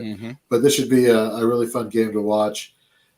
For both sides, you're firing up all your starters for both sides on offense. On defense, I'm actually really excited for Jalen Phillips this week. I think he has an excellent matchup against Mike McGlinchey, who they drafted out of Notre Dame as a zone, blocking, zone running game blocking offensive lineman, which he excelled at, which last time I checked, that's exactly what Shanahan likes to run. Not great at pass blocking, kind of a liability there, allowing pressures. Although he's only allowed 3 sacks on the season, he is a pressure liability, at least the past 3 weeks or 4 weeks. So I think Phillips has a really good matchup this week. On the flip side for San Francisco, Tunalo Hufanga is probably your best matchup at safety in this matchup here between the two teams. Fred Warner, Dre Greenlaw, Bosa. Now, Bosa. That's money matchup. Yeah. Ebukam, you mentioned in your Chasing Upside IDP article. Maybe you want to speak on that a little bit. Yeah, he's been great. Last week, I mean, he was second on the team in pressures behind Bosa. He's big and physical. He gets the most important matchup is against not going against Teron Armstead and against Brandon Shell in return. Brandon Shell came in last week in replace of Armstead and allowed 5 pressures in, a handful of snaps. So I think that's an opportunity because they're going to want to focus, because if they're putting Little in at right tackle and they're going to slide protection to the right, throw Gesicki in probably more times, that might be the thing to pay attention to, is whereas Gesicki has been playing a lot more split out wide, or at least in the slot, they might move him back in and block a little bit more. I don't know if that – I don't have a ton of Gesicki, and I don't have a ton of options where I was considering him. But something maybe to pay attention to this week is is the use and the utilization. But I like Ibukam against Shell. I think you've touched everything else that I can think of. You mentioned the tight end position. A name people might want to take into consideration is Hunter Long for the Dolphins. He was originally brought in to be the Gesicki replacement. Very similar style of the game is utilized as receiving options in college. If they bring in Gesicki to be more of that, pass protector role, Hunter Long maybe, two tight end sets be sent out to kind of help stretch the field a little bit or get you some good red zone opportunities. This, of course, applies more to dynasty leagues. Then so this week, obviously, I'm not recommending you start Hunter Long, but just a name for all you dynasty managers to reacquaint yourself with. Nice. We will have to reacquaint ourselves with must-see TV at about 3:25 Central Time when the Kansas City Chiefs and the Cincinnati Bengals do, revenge. It's a personal game. I'll tell you. I'll bet it is. Listening to a lot of Kansas City talk, they're ready. You lose when you lose to the Super Bowl losers. That even hurts a little bit more because you didn't win. You didn't lose to the champion, or you just lost to the losers of the Super Bowl. The first losers, the runner-up is the first loser in the league. Cincinnati is the biggest loser of the year last year, if you ask me, as far as just talking shit mostly right now. I think it's going to be so much fun. Yeah. Like I said earlier, I think that the matchup-wise, you're going to look for a team that can actually control both sides, run and passing game, because both teams are going to be airing it out. This over is smashed 53. I think this is a 60-point game between the two. Joe Mixon news, still waiting to hear. I'm concerned. He's trending towards likely out. Last report came out about 10 minutes ago. Yeah, he had to clear protocol this morning by a certain time frame, and so that's not good. In a little bit of news, Jorge, going back to something that might impact some people from an IDP standpoint, Devondre Campbell is active today.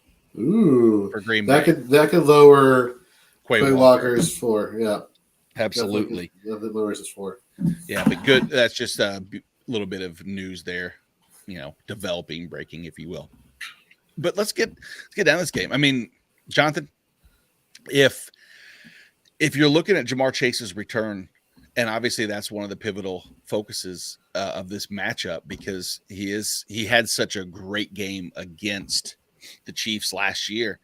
His first game back, what are you doing with Chase? I mean, you have to throw him in your lineup, right? Yeah, and this is like the perfect game to throw him in if you've got any sort of, if you're nervous at all. This is literally the best game that they could throw him back for, because you know that there are going to be points scored. I mean, I'd be shocked if the under is hit here. And so yes, I'm just throwing him straight back in without any sort of any sort of nervousness. And we talked about Joe Mixon, and Johnny T needs to replace Mixon in a full PPR. Is he starting Jamal Williams or Tony Pollard? I'll go Pollard. I think Zeke runs into a wall today. They're going to have to get this running game going some other way, and I think just a reception upside for Pollard. Yeah, don't get me wrong. I love every piece about that Detroit-Jacksonville game, but it just, Pollard, man, I just feel like that's the safer play. Jonathan, you agree with that? Yeah, I mean, there is part of me that kind of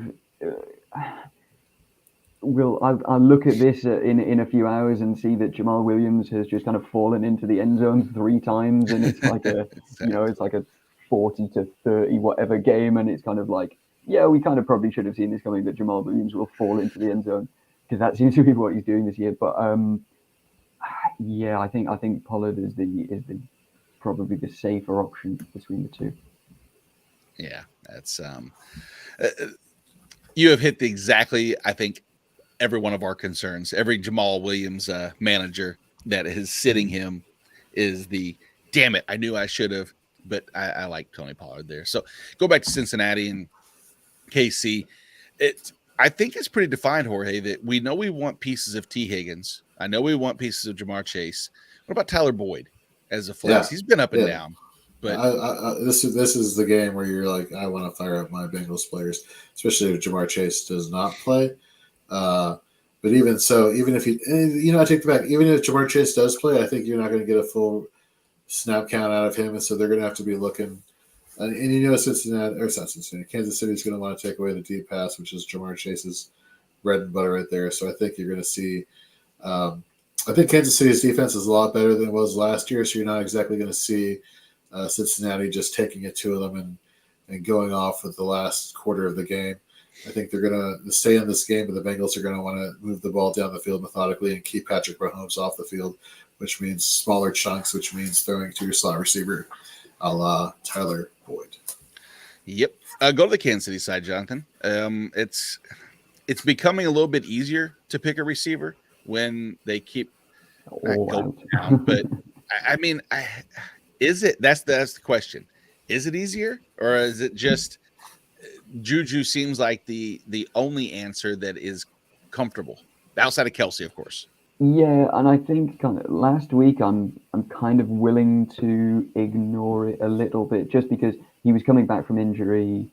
I think they were easing him back in a little bit, and so I think you'll see an uptick in snaps today and targets, and so yeah, I'm more than happy to start Juju today. I saw on the Athletic Football Show they described the Kansas City game last week as them playing with their food, which I thought was the perfect way of kind of encapsulating what they were, because they just seem to be kind of toying with around and trying things and spreading the ball around, and so I'm willing to just ignore that game slightly, and yeah, I'm happy to start Juju with confidence today. Yeah, I'll say the one matchups that are worth paying attention to. I think the defensively for the Bengals, they match up better against the Chiefs in the way of, obviously they're going to test their tackles. Sam Hubbard, Trey Hendrickson are going to test Orlando Brown, Andrew Wiley. Up the middle, they'll be safe. Having coverage over Kelsey with Jermaine Pratt and probably Jesse Bates doing some type of bracket coverage. They dropped 8 back into coverage last year is what they did primarily against the Chiefs. And Mahomes didn't have a chance, or he did. He just didn't react to it. And we've seen this year that Mahomes is better with his progressions. He's getting more comfortable.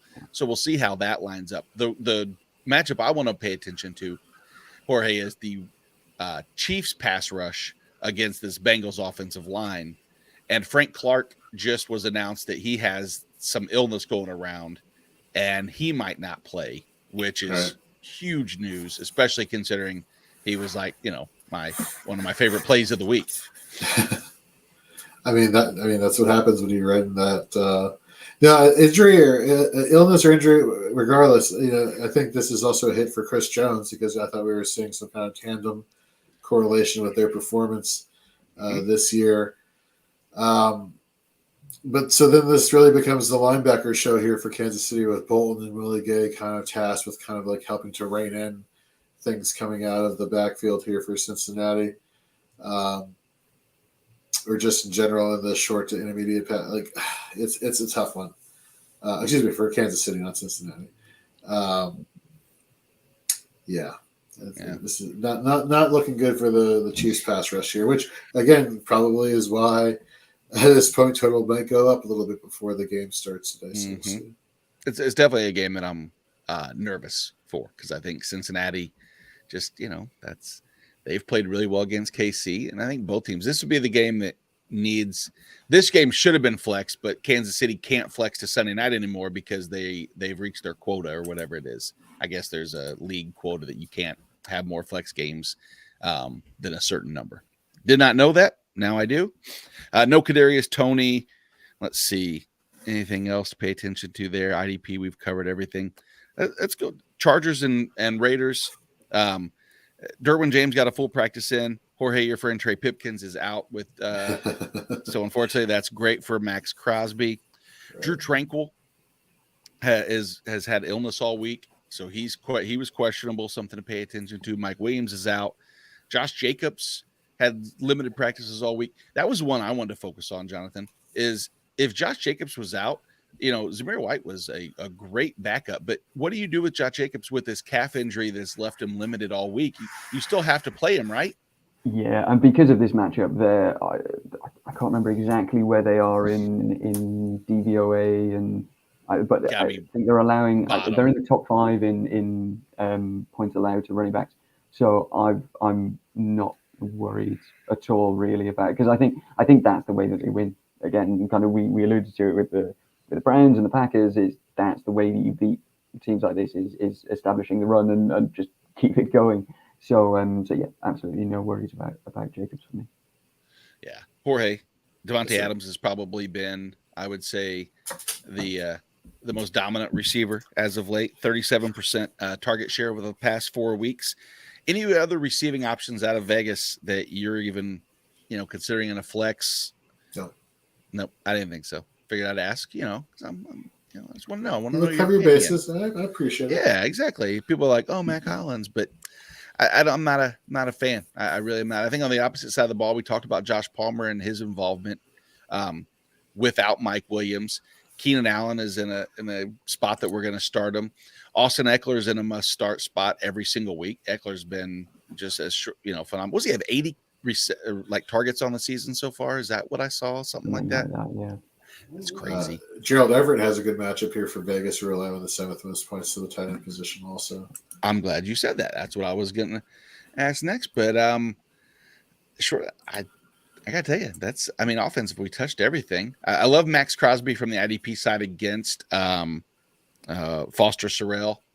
If they don't bang double team Crosby the entire time, Bang the double team Crosby. I didn't. I got you. Yep. Choice of words and timing. I'm not going to get up. It's not even the first. It's not even like the first one. You're like, you then compounded it with like the second choice of word too.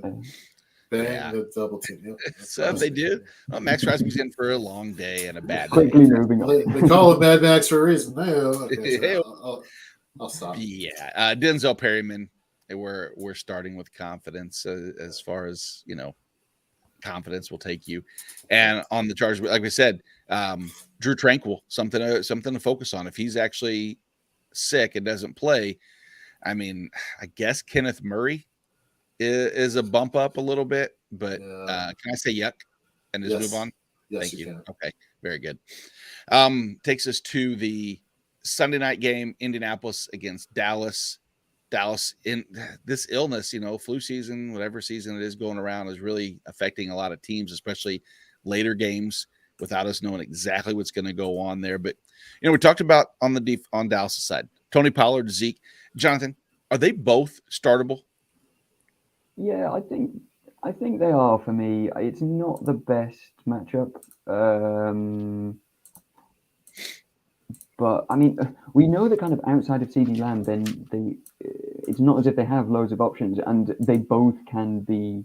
We've spoken before about how efficient Tony Pollard is with his touches, and you don't need him to have 20 touches for him to return value for you. And so him only seeing 10 touches is actually fine because he can break away a long touchdown, a long run. So yeah, they are both flex worthy for me. Yeah, the Colts being 20th against running backs, but first against receivers. They've allowed the fewest points to opposing wide receivers. With one extra little piece of information is they've only allowed 2 teams to have multi-players with double-digit scoring. And I know that sounds complicated, but it's not uncommon to see 2 guys score 10 points, both from the receiving core. And Dallas has 2 solid receivers, 1.5. Jorge, Michael Gallup is a half a receiver as far as pure stats have gone this week. But you have Michael Gallup in the flex, let's say. Are you comfortable with that, or are you taking him out against this matchup? I'm taking him out.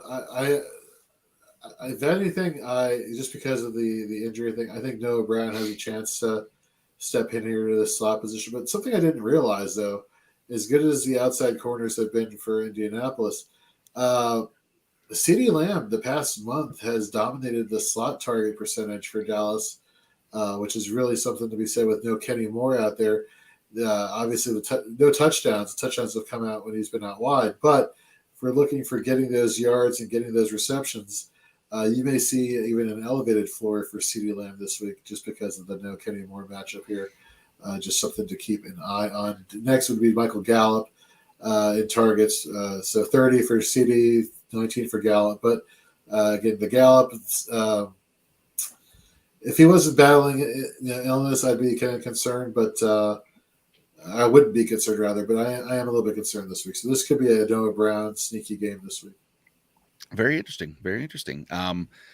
The opposite side, Indianapolis, I have to assume that they're going to try to find a crack in the armor.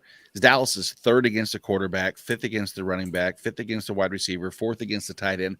They're not real susceptible to big IDP, or not IDP, but big fantasy production, nor IDP production against opposing teams. But if you had to lean outside of Jonathan Taylor, Michael Pittman is going to be a play, but Alec Pierce has been someone that was early on targeted and was showing signs, Jonathan, but as of late, really has kind of fallen on hard times. Is it pretty much just Pittman and Taylor and everything else, or is Yeah, there I think upside? Pierce is interesting maybe for next year, but for me it's just Pittman and Taylor for now. Yeah, I looked and saw that Alec Pierce, despite being decent rank-wise in overall targets, has one of the highest uncatchable pass rates in the NFL. And so you think with a better quarterback situation, maybe that could improve. And he's got the size and blend of everything needed. Or IDP wise, actually, there's one more person. Jelani Woods is an intriguing name to pay attention from tight end. Obviously, most of his production was done without Kylan Granson, but he looks the part, and they really like the big body tight ends there. And so they've got about 18 feet about 19 feet of tight ends between them all. So they're monsters across the middle. Or at IDP, J-Ron Curse, we're happy to see he got in limited practices, at least sub capacity, and is in line to play this week. Donovan Wilson, is that a step down with J-Ron Curse being on the field? Yeah, so originally I had Donovan Wilson as one of my IDP starts for defensive back, but with the J-Ron Curse information, look, it's been Curse who's had the more box snaps than Wilson. Obviously, Wilson is close, but Wilson obviously had the benefit of Curse missing some time. On Thanksgiving, I could have swore we were going to see Donovan Wilson kind of take the lead here in snaps, but it was J-Ron Curse take the lead in snaps. It was Wilson, then it was Curse. There has been some up and down there, but I think if Curse is good to go, he's the safety you want there for Dallas. Yeah, and so here's a couple names on Dallas to pay attention to that I'm enamored with. I really love what they have with Sam Williams when he gets playing time. Not there yet. Mike Wohlert on our Shoot the Gap podcast has Leighton Vander Esch as a top 12 play this week. How high are you on Leighton Vander Esch against this run-heavy Colts team? I mean, anytime you get a middle linebacker who's taking on a resurgent running game, always gives me some excitement in terms of upside there. But here's the thing: I'm not so keen on these pass rushers for Dallas. I'll tell you a name that we had talked about earlier in the year. Dorrance Armstrong, I think, could be in for a pretty decent game, a defensive tackle for the Dallas Cowboys, trying to stop the running game here. I think he could be in for good play. So if I think DeMarcus Lawrence, he has a tough matchup this week against Braden Smith. So I guess if I had to start a defensive lineman for Dallas, it'd be Parsons. If it had to be Parsons and then Armstrong. If it had to be a linebacker, it's Van Der Esch, and then for me, that's defensive back, it's Curse. Yeah, I'm right there with you. I do want to see Damone Clark's usage. It's very impressive. Jonathan, Damone Clark, who he is by chance? He is a linebacker from LSU. He had to have spinal fusion surgery in the offseason and would have been probably a top 10 pick in the draft. Maybe not top 10, but you get the idea. One of the first linebackers taken. Exceptional athlete. Missed all of training camp, missed all of spring training, recovering from surgery. He's now up to, he played last week, I believe, 70% of the snaps. And Dallas, just doing Dallas things, gets Micah Parsons, gets Sam Williams, gets this guy, Damone Clark. Dallas, They did a really good job of drafting him. So he's an inspirational player who I root for. So when you watch the Dallas game, if you see Damone Clark on the field, have an added little bonus of he's overcome so much to get there. Incredible. Yeah, we've overcome 2 hours and plus. So let's get to the Monday night game. New Orleans at Tampa Bay. Guys, there's so many people that are out missing practice. It makes it really challenging. From the New Orleans side, Juwan Johnson is out. Jarvis Landry's had limited practices all week. Marshawn Lattimore is limited practices all week. Pete Werner, limited practices all week. PJ Williams, safety, who just came back, is now out again. On Tampa Bay side, Mike Edwards is doubtful. Antoine Winfield Jr. is doubtful. Sean Murphy-Bunting is doubtful, all most likely trending out. Alvin Kamara has looked bad over the last 4, only 111 yards with only 1 broken tackle. Is there any upside, Jorge or Jonathan? I'll let you both take a chance since there's not too many. I mean, outside of Chris Godwin and Rashad White? Well, I think with Noah Lattimore, that helps Mike Evans, because I feel like whenever they go against one another, it's the Lattimore that gets the not saying that Mike Evans hasn't had success against Lattimore, but it's always been a contested matchup. But no, Godwin is the one. Carrie, well, thank you all for the bad. Wonder which player she's talking about. I don't know. She probably just tuned in and heard me talking nothing but negative. We're positive around here. Carrie, by the way, Jonathan and Jorge and myself and you are planning a trip to London for a baseball game next year. So Jorge put some more money on that Kansas City Cincinnati over so you can pay our trip there. Fantasy and Frames expense account. We'll put that on. Yeah, we don't have a card. Well, AKA, I'll ask my wife, who will immediately say no. So that charge will get denied very quickly. Crap. Yeah, I know. So we'll have to figure out something else. Sure. Yeah, so I'd roll my I would roll my receiving options: Rashad White, Godwin, Mike Evans. I think this is a Tom Brady FU game. FU to who? FU to everybody. I'm just gonna take my frustrations out on New Orleans this week. Olave, obviously, for the other side. Right. Even if Landry isn't limited, that's one less cornerback giving Olave any attention. So, yeah, love it. Love those 2 options. I agree with you with Kamara, just off. Yeah. IDP, it's going to be a lot of fun though. Absolutely. Yeah, with Devin White, you mentioned no Edwards or so Keanu O'Neal could be in play there. Definitely. Pete. You have DeMario Davis, you have Caden Ellis, who's been playing lights out since Warner's injury. I think Marcus Davenport has a good matchup this week, which is probably one of the last times I could say this season that Marcus Davenport will have a good matchup, and probably one of the last times you'll hear Marcus Davenport's name associated with the New Orleans Saints after this season. You'll start Cameron Jordan because he's Cameron Jordan. Yeah, that's kind of who I got there. That's about it, man. Paulson and Debo might be heavily targeted with a one-on-one with Mike Evans, but again, not starting a corner necessarily that brings me excitement. And so, right, guys, that wraps up week 13. We got about 10 minutes over, but that gives everybody a good almost nearly 45 minutes to go in and make some changes to their lineup. So, wish everybody well. And guys, got anything parting ways? Just stay tuned for our waiver wire articles on Tuesday on offense and defense, or start and sits on Thursdays, or chasing upside for offense and defense. And then Les is going to take his buy low and sell high. Thank you, Carrie. Feeling a little bit under the weather. Les is going to take our buy low and sell highs and apply that to a dynasty perspective, since we've obviously passed the trade deadline for acquiring players.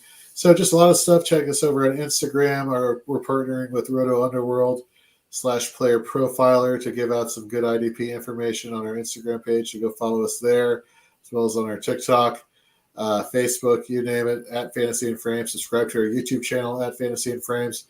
Love the support. Thank you all very much each and every week for coming out and supporting the brand, whether it's visiting the website, reading the articles, or joining us here, asking us your questions. We love it. You all are why we do this, and we love fantasy football, and we hope we've helped you, and we're guiding it to a championship this season. Yep. So for Jorge, Jonathan, I'm Nate. We'll see you Wednesday, actually. See you Wednesday, folks.